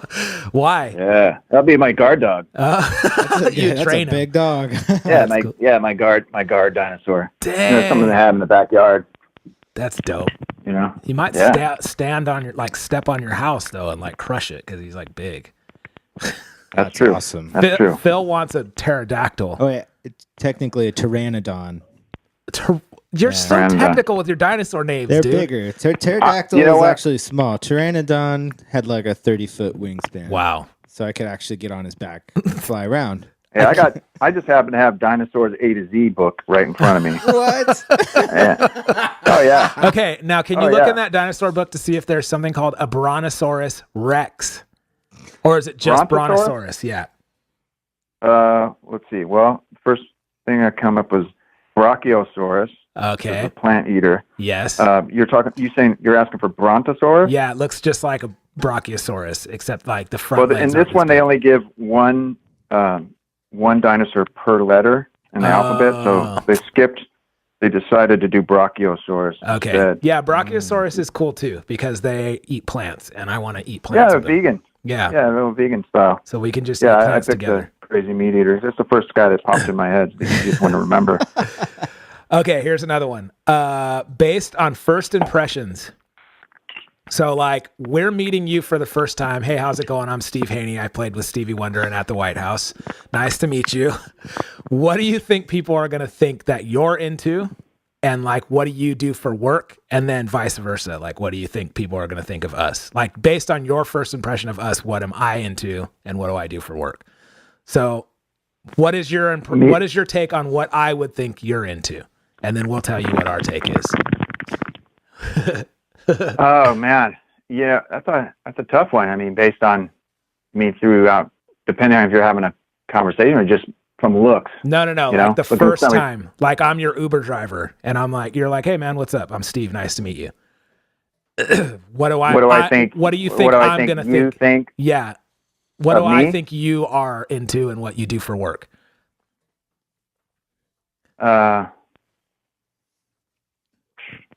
I don't know, man. I mean, that's a tough one. Yeah. I mean, I think I'm thinking you're like a very normal guy. I would never ever think you're like a percussionist for Stevie Wonder and White House guy. Probably, yeah. Probably not. Probably just a normal guy. Yeah. I would think you're like an Uber ride. East Coast guy. Like maybe like you're into like break beats, but not a drummer. Like maybe like a DJ guy. Like a very normal, like maybe like a Jewish dude from the Bronx. Yeah. And like you DJ, but then like you just work like as a normal job, like work at a deli. Maybe I could see that. Work at a deli. Yeah, but you call it a delicatessen. Delicatessen. I would for sure think you're a New Yorker, like like you sell kniches at the delicatessen on 4th and State or whatever. I maybe think some people would think, maybe he's Jewish guy from the Bronx or something. Yeah, and then like I've had that asked. Yeah, are you Jewish? I said no. My mom's side is Sicilian. Okay. And Irish. My dad was like Irish Scottish, kind of. Yeah, I would for sure think you were like kind of like the Beastie Viking Boys. Mix. Like into break beats and like, but not into making music, like into like DJing or like maybe you used to be a breakdancer. Record collecting. Yeah. Yeah, I did. I had my 80s breakdance moments. Yeah. I could definitely see there that. Was definitely into that. Or like still a to this shoe day. head. I love that. Electro. I could see you being like a shoe head, like you collect shoes or like just some kind of like hip hop culture in New York. That's what I think my first impression would be. Yeah. Yeah. I mean, yeah. What about you? Definitely into a lot of that. What do you think he would be? That's hard, man. I've only seen Steve in person like a couple times. Yeah. Once he was wearing a suit. Oh yeah. The LDD. Yeah, and then I saw you play with Zach Nager at the Bar Pink. That thing that you guys did, that was epic. It was so good. It was a great night. I don't know. Yeah, I guess I could see him being like some kind of elite chef. Nice. Super awesome chef. Dang. But I would never top think chef that. Style. Yeah, top chef style. What would your impression of me and then what would your impression of Phil be? So you're meeting me for the first time. Hey, what's up, man? I'm Corey. Nice to meet you. That's it. Meeting you for the first time, I could see. I mean, based on what you judge you by what you wear, what you dress. Uh-huh. Like definitely guys into cool hats. Yeah. I have my fair share of those. Yeah. I get the hats. I guess you go from top to bottom. You're like, you gotta check the hat, and you check the shoes, and you say, okay, what's this dude into? Yeah. You know what I mean? He's probably into a lot. He's probably into a lot of cool stuff, a lot of cool music, and That's cool. I'll take that. Yeah. Phil, I didn't like Phil. We only met a couple times. Yeah. Phil would strike me as maybe like an assassin, like a born identity. Born identity. Yes, that's the best. That's the best Phil impression I've ever Like a drummer. heard. Like Yes. a drummer that's like a drummer, but then like he gets called for like part-time like assassin gigs.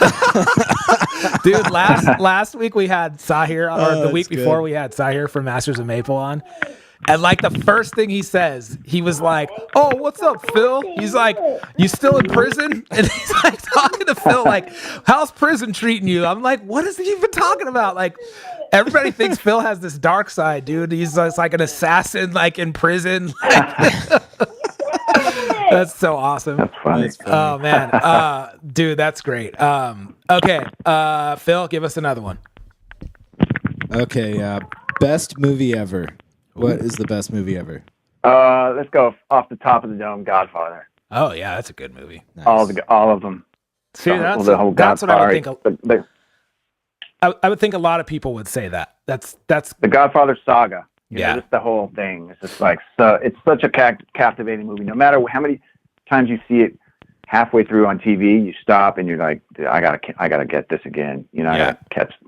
It's just, I mean, that's an epic movie historically. You know. Yeah, I'm still on my Cloverfield kick. Still I on love Cloverfield. Cloverfield, dude. The chick that's in it Cloverfield. that I love is named Lizzie Kaplan. Yeah, Lizzie Kaplan. I don't know if you know her. She was in Freaks and Geeks. She's like one of the girlfriends on that. She's in a bunch of movies, but I don't know why that girl is like really pretty to me. She's like the edgy chick that gets eaten by an Cloverfield. alien in Cloverfield. Nice. She's dope. All right, and Phil loves freaking All sorts. Right now, I'm gonna say Total Recall, the original one. Oh, That's a good one. That's a good one. Okay. What are 3 things people may not know about you, Steve? 3 things. It doesn't have to be crazy. It just has to be 3 things that people may not know about you. Like, people may not know that I secretly want to be a race car driver or something like that. Oh. Hold on, buddy. 3 things off the top. They don't. 3 things that they don't know about me. Yeah, that they don't know about you. People may not know about you. Jeez.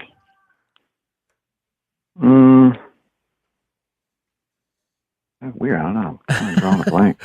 Okay, I'm going to do mine first, and then Phil, Okay. and then you. Yeah, you do. So wait, now I'm up against it. I don't know. 3 things that people may not know about me. I may have said this one before, but I'm pretty scared of bugs, especially like Japanese beetles in the summertime. Terrified of those. I have a good reason. Huh. I was like kind of tormented with them when I was a kid. I hate bugs, but I don't want to kill them. Yeah. So like, if there's like a spider in my house, I'll just kind of be like, no, just don't bother us. But I used to kill them. I don't like killing them anymore. Yeah. You're on the Zen mode. Yeah, I think so. Number 2, I just turned 40 and I'm trying to like change my life. So not drastically, but like, I'm kind of like not drinking anymore. Maybe not forever, but right now I'm kind of like, yeah, I'm not drinking anymore. I think I'll be like at least vegetarian, probably vegan from here on out. I don't ever see myself eating meat again. And like, I'm trying to like be more positive, even though that is a long shot. You know, that ain't going to happen, Phil. I try to like wake up though and like be grateful for like life and like grateful for like that, what I have, like kind of like have affirmations, you know, and like kind of pray for people that are not in like don't have it as easy as we do, and show my appreciation for that.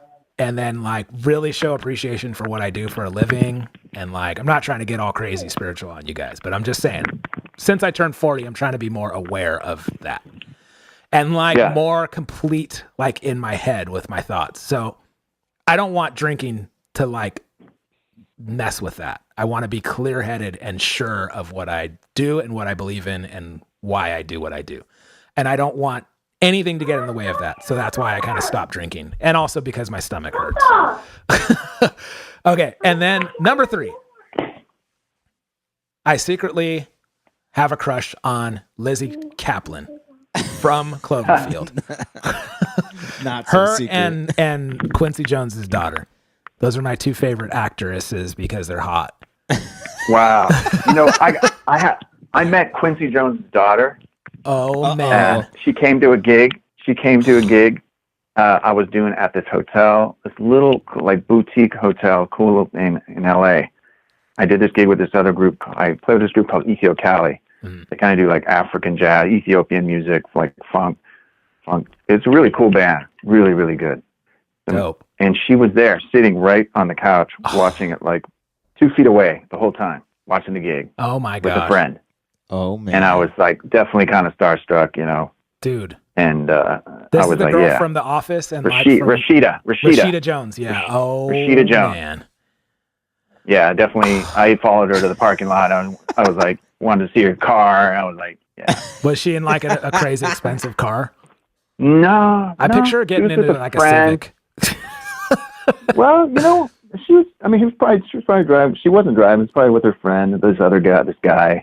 He's probably just a friend of hers. And maybe basic, maybe BMW or maybe a Benz or something. Yeah. Nothing too. Yeah, like, I can see she wasn't that. like it, but she's pretty low key, and she probably lives not too far from this in the Hollywood Hills of this, because this was in West LA. So I figured she probably just drove down the hill real quick to go see some jazz and boned out. You know. Wow.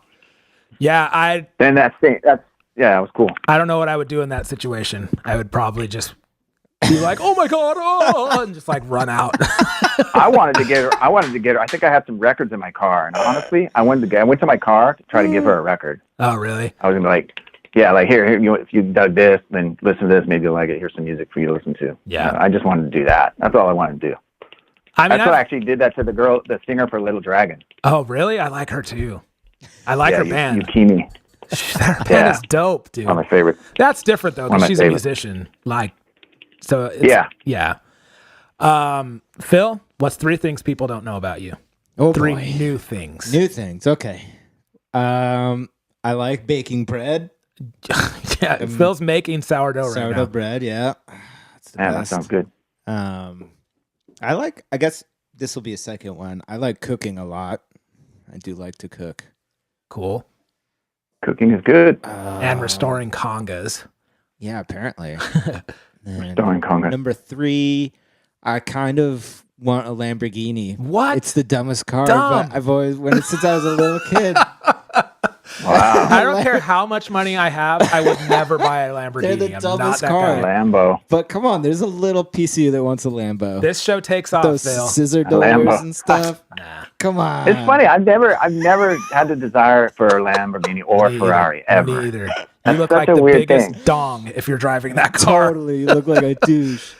But, I would not. I would probably, if I got all the money, I would probably go buy like the most expensive like Tesla or it's something. a part of me I can't control, you know? It's somewhere deep in there. I would There's just a never. little Yeah. kid What, deep like a inside of me. canary yellow? Canary yellow Yeah, Lambo? like a Countach, like the old one from the 80s. Or is that the 90s? I don't know. I would rent Super one. stupid. I would rent one and drive down like Yeah. Melrose. I would or totally something. rent one. PCH. Yeah. PCH just Yeah, going yeah. 100, 150 all Yeah, the way. that'd be good. Running red lights. Yeah, yeah. That'd be so good. I would do that, but I would Yeah. not buy one. No. Let's go rent the Lambo. It'd be good. Yeah, drive to Vegas. Yeah, Yeah, drive one to Vegas would be rad. I would do that. Just, I would do that. disobey all laws. Yeah. Let's see, 3 things for me. Well, they wouldn't know. Well, I used to be, or actually still like, really good punk rock. Oh, yeah. I used to go to a lot of punk rock shows. Me too. I saw the Bad Brains, one of my favorite bands ever. Man, I love Bad Brains. I saw them play in 1989 in TJ in Mexico, in Tijuana. Damn. Wow. Hey, At a have you ever famous heard of this club. band called Mick Rad? They're Mick Rad, no. They're it's another drummer dude that he used to be a pro skater. I can't think of his name right now, but he has a band called Mick Rad, and they're a lot like Bad Brains. Like Really? like just pure like punk, like hardcore, and then they do like reggae too. Wow. I mean, those guys definitely wrote the book on that. Yeah. That's it in the genre. That's it for me. I mean, I like other punk bands, Yeah. but I mean, for that, and the show was, you couldn't touch it. Dude. The show was phenomenal. The electricity on the stage.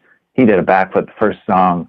The place exploded. It was mayhem, and it was just the masters of the art, like doing it right there. Seeing that was incredible. They like ignited the whole fire of like hardcore, like everybody was just saw I mean, them and think was about like, it. what? I mean, the story, those guys it's such a unique story.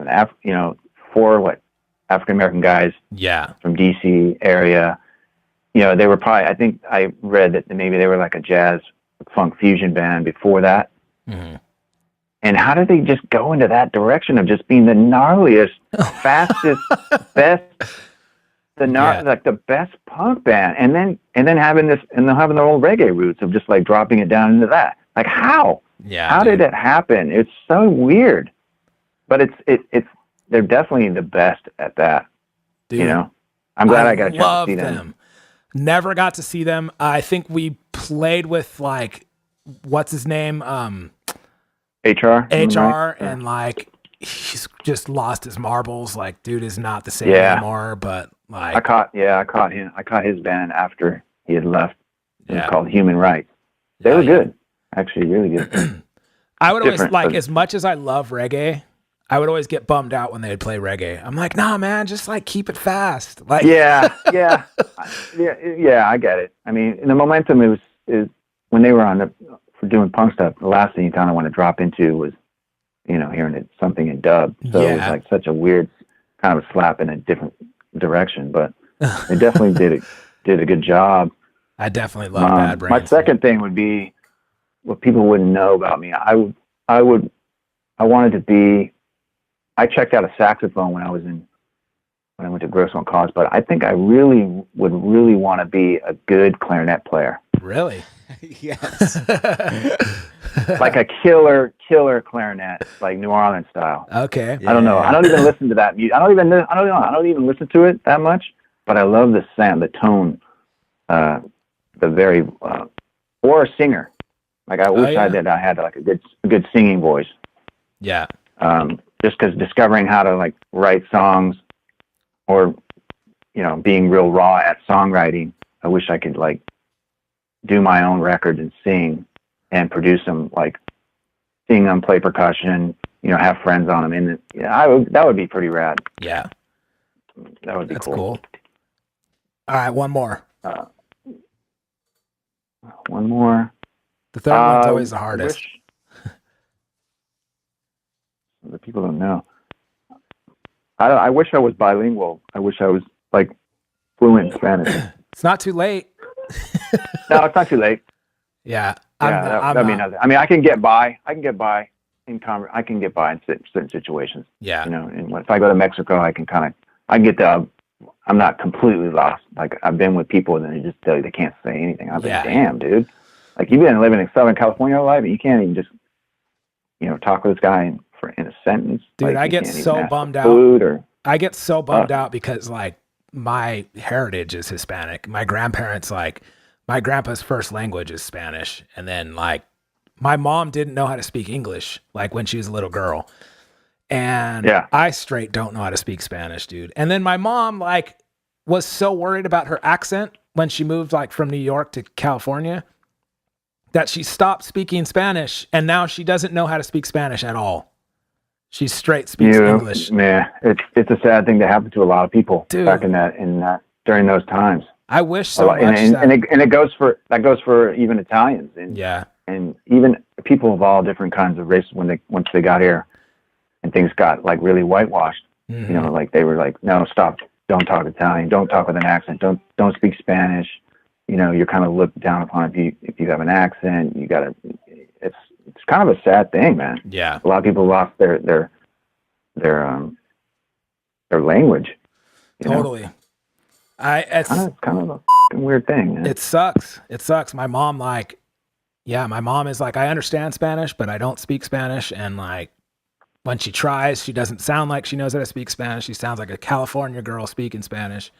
But my grandparents are like, you know, full on, like, yeah. And my grandpa's getting really old now, so he's not talking much. But like, when we go visit him, it's like my grandma's mostly speaking Spanish to him, and that's his first language. And I'm just like, dude, like they tried to speak to us like kids in Spanish, but it just didn't stick. You know, we didn't use it at home, so right. It'd have to be something where you're immersed into it all the time. Yeah. Because you get far removed, especially moving from East Coast to West Coast. A lot of things get lost culturally. Totally. And, you know, the language is the first thing to go, and then the food starts kind of dropping off. The whole way of life it's different. I mean, a lot of people retain their culture living in New York because it's such a hotbed for all these different cultures that are still living together, you know. So it's still more prominent than it is there. Yeah. Because like I know a lot of my mom's side family came from Italy to New York to like Detroit, and then they were like, nah, we're out. We're going to California. Yep. The place to be. That's exactly what happened in my situation. That's the place to be. Yeah, it's like it's kind of an amazing trek to do, especially to drive. Yeah. Back then, imagine driving, you know, an old '50s car from the East Coast to the West Coast. Dude. You know, Yeah, I mean that's and like what's crazy is my grandparents, like pure New Yorkers, came to the East Coast and they moved to Orange County, but then like soon thereafter moved to Lake Elsinore, California, dude. That's where I'm from, dude. Of all places, it's like the most culturally diverse place in the world. Like literally the only Puerto Ricans in Lake Elsinore. Crazy. All right, let's jump on to a few would you rathers and then wrap this thing up.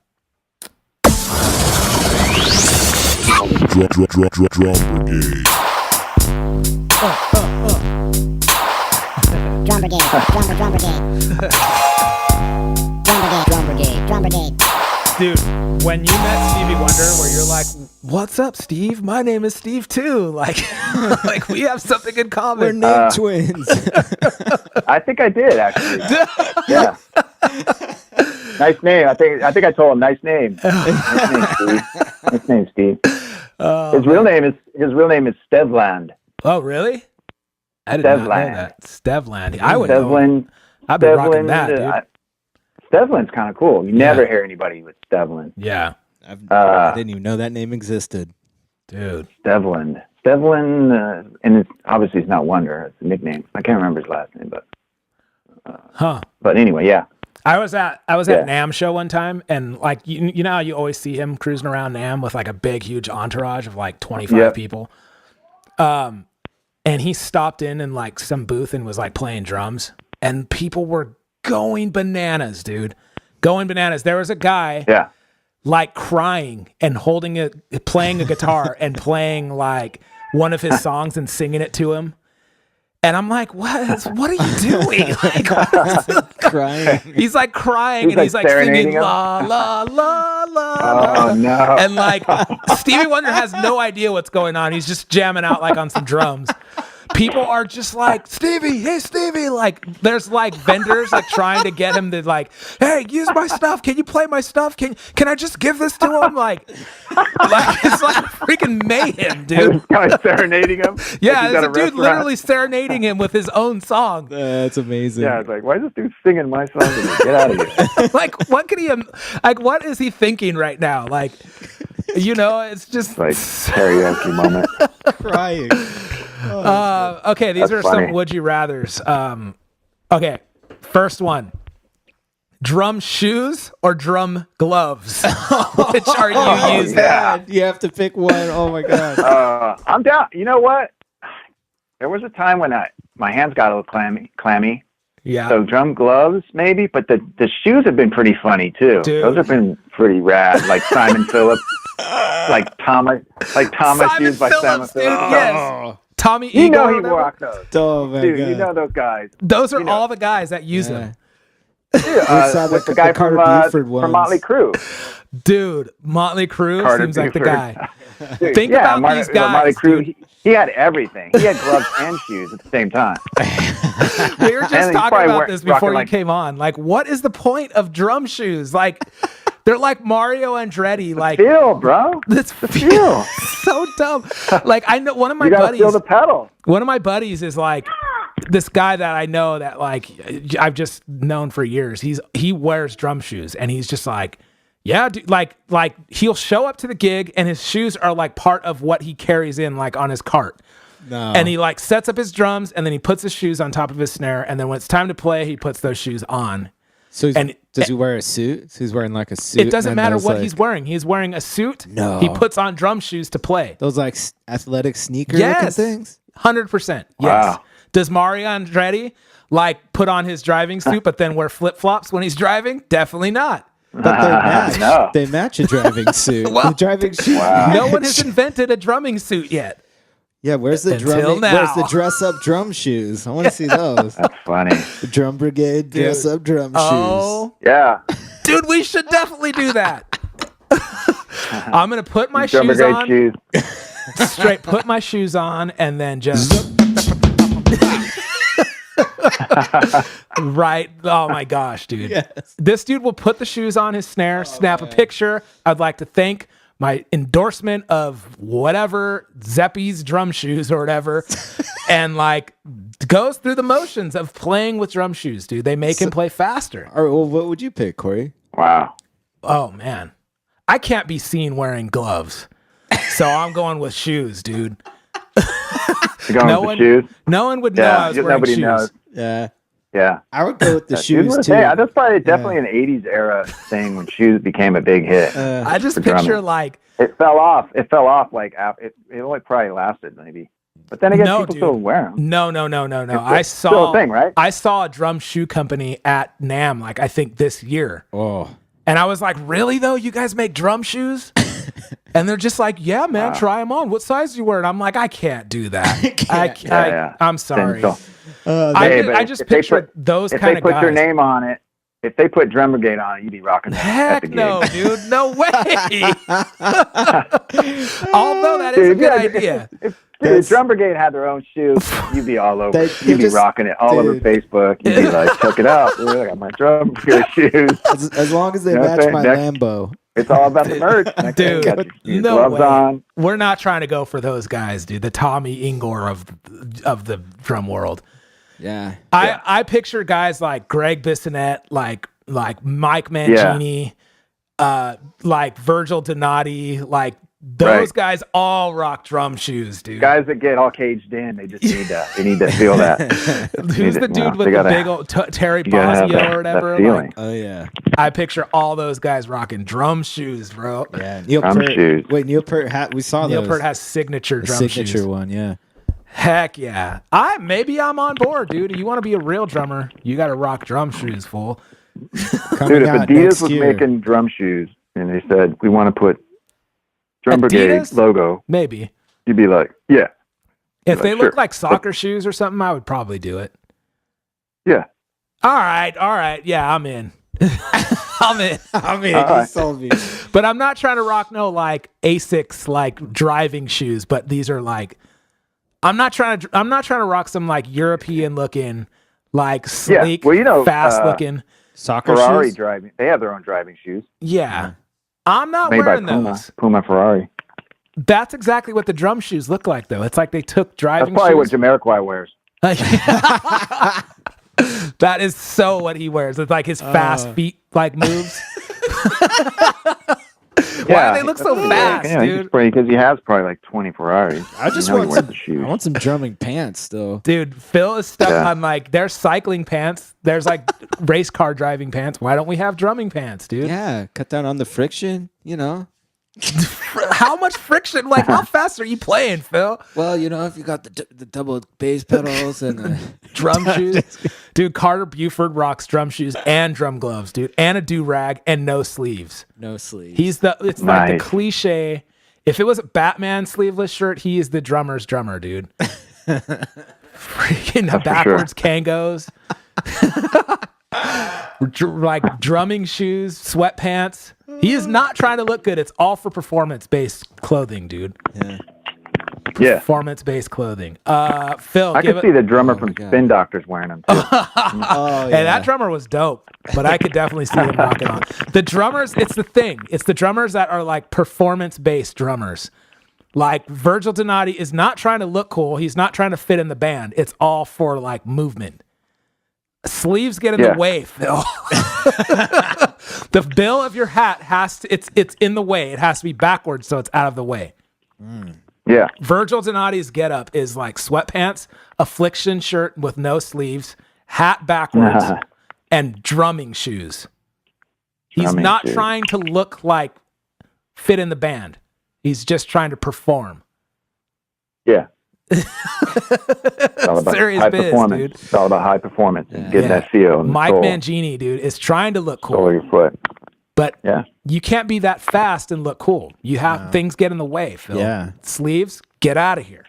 Well, when we Shoes? start marketing the Drum Brigade shoe, we'll have an edge because we'll say that it makes you play drums better. Actually, Okay, well, it improves your tone. I feel like we should make the worst drumming shoes ever, though, Oh God. and see how many dudes we could get to wear them. Yeah, like combat boots with heels and Heels, dude. I'll tell you one thing, dude. We are never getting a drum shoe like sponsor for this show. That is for I sure. think that ship sailed. Phil, give us a would you rather. Okay, tacos or burritos? Oh, good one. I'm hungry. Yeah. Good timing. Who's up? I'm going Tacos or with burrito? I go right for now. burrito. Yeah, I'm going for burritos right now. Full Everything's team burrito. wrapped. You get more things wrapped into one thing. And Yeah. it's a better little torpedo to kind of. We're Yeah. South Knock out. Californians, You dude. can eat it on the way home from a gig while you're driving. Yeah. Yeah.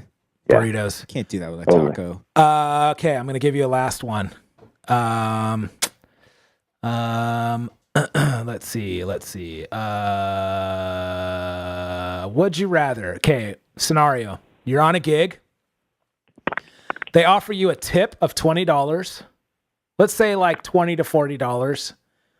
Or you get to end early. What's better? Pack up and leave early or stay like till the end and make a $25 to $30, $40 tip. How much? I'll take the tip.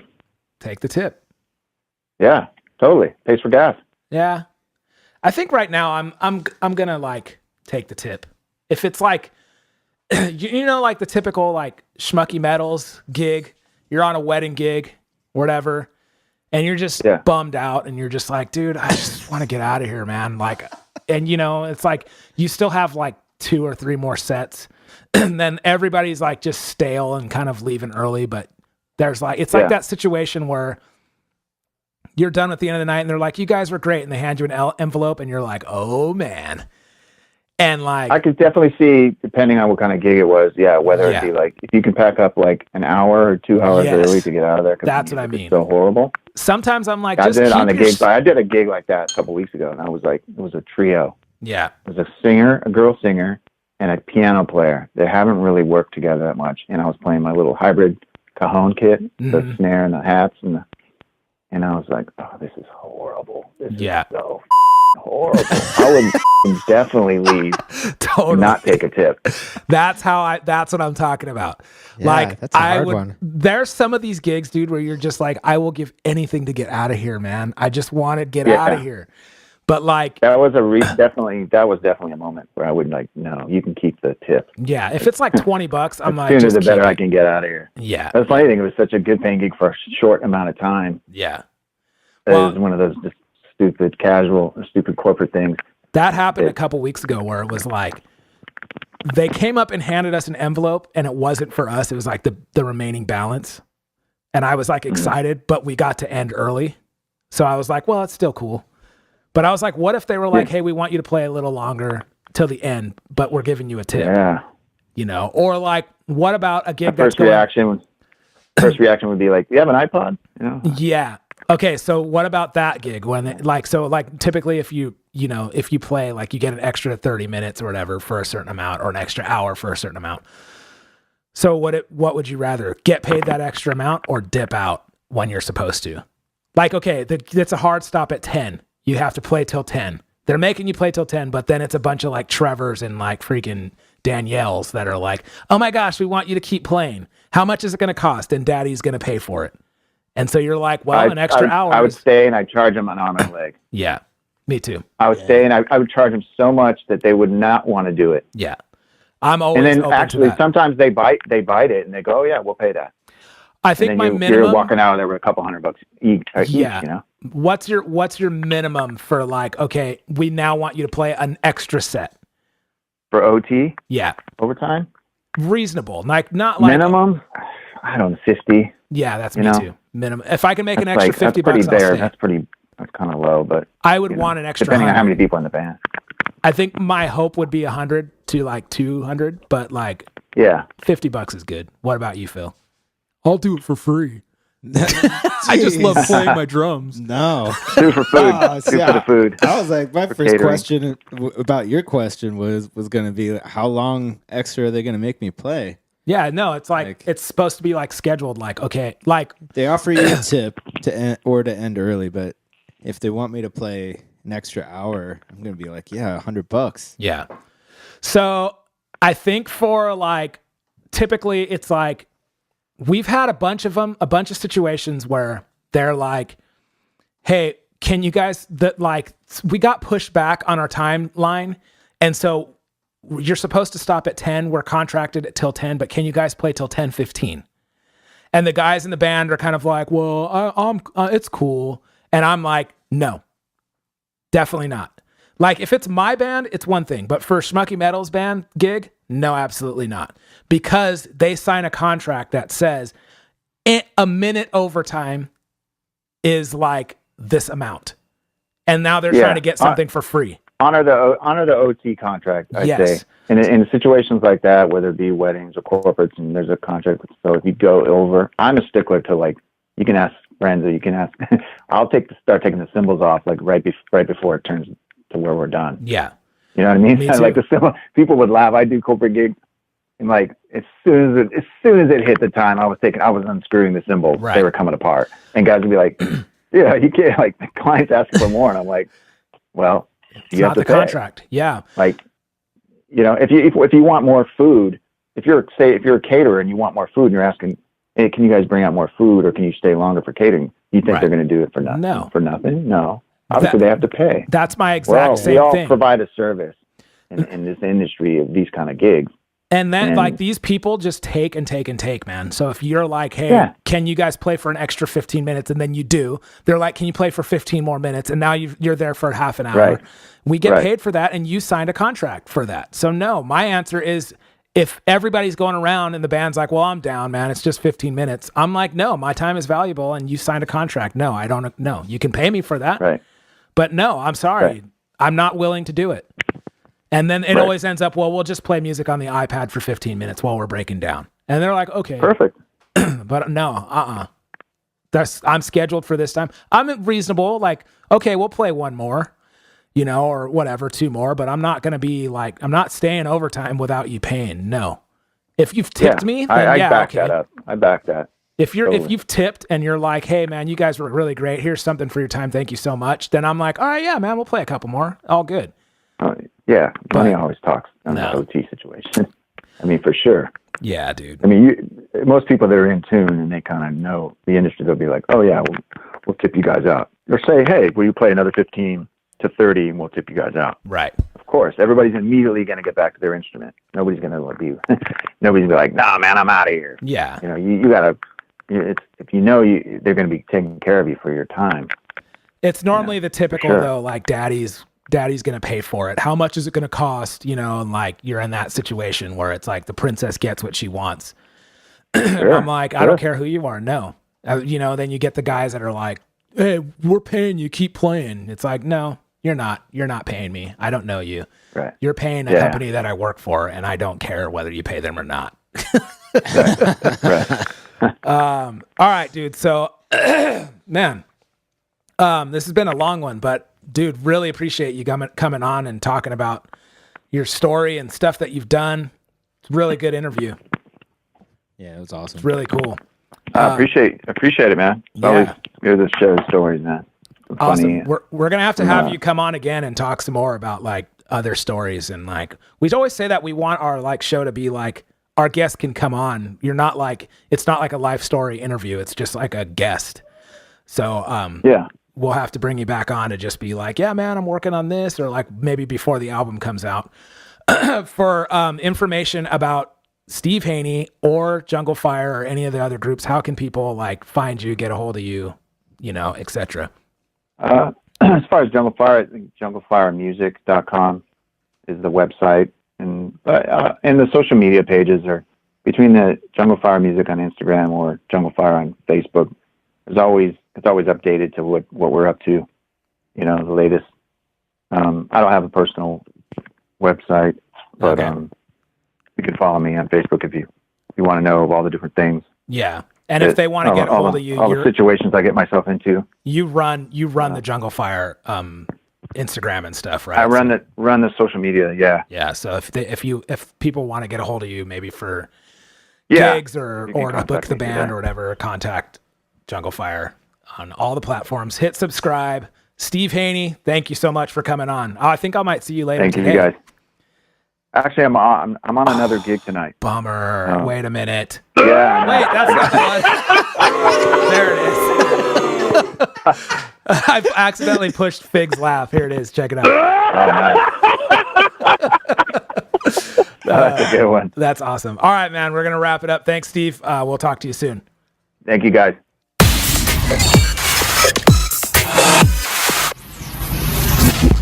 Drum Brigade.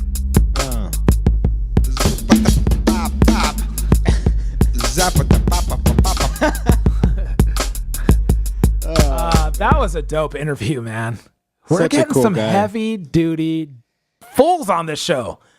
Serious. Gosh. Yeah. Dude, That was like, awesome. yeah, that's his. I'm telling you, like, I play in a band with this guy. Like, we're like barely scratching the surface. Like, his resume is crazy, dude. He's played with some crazy people.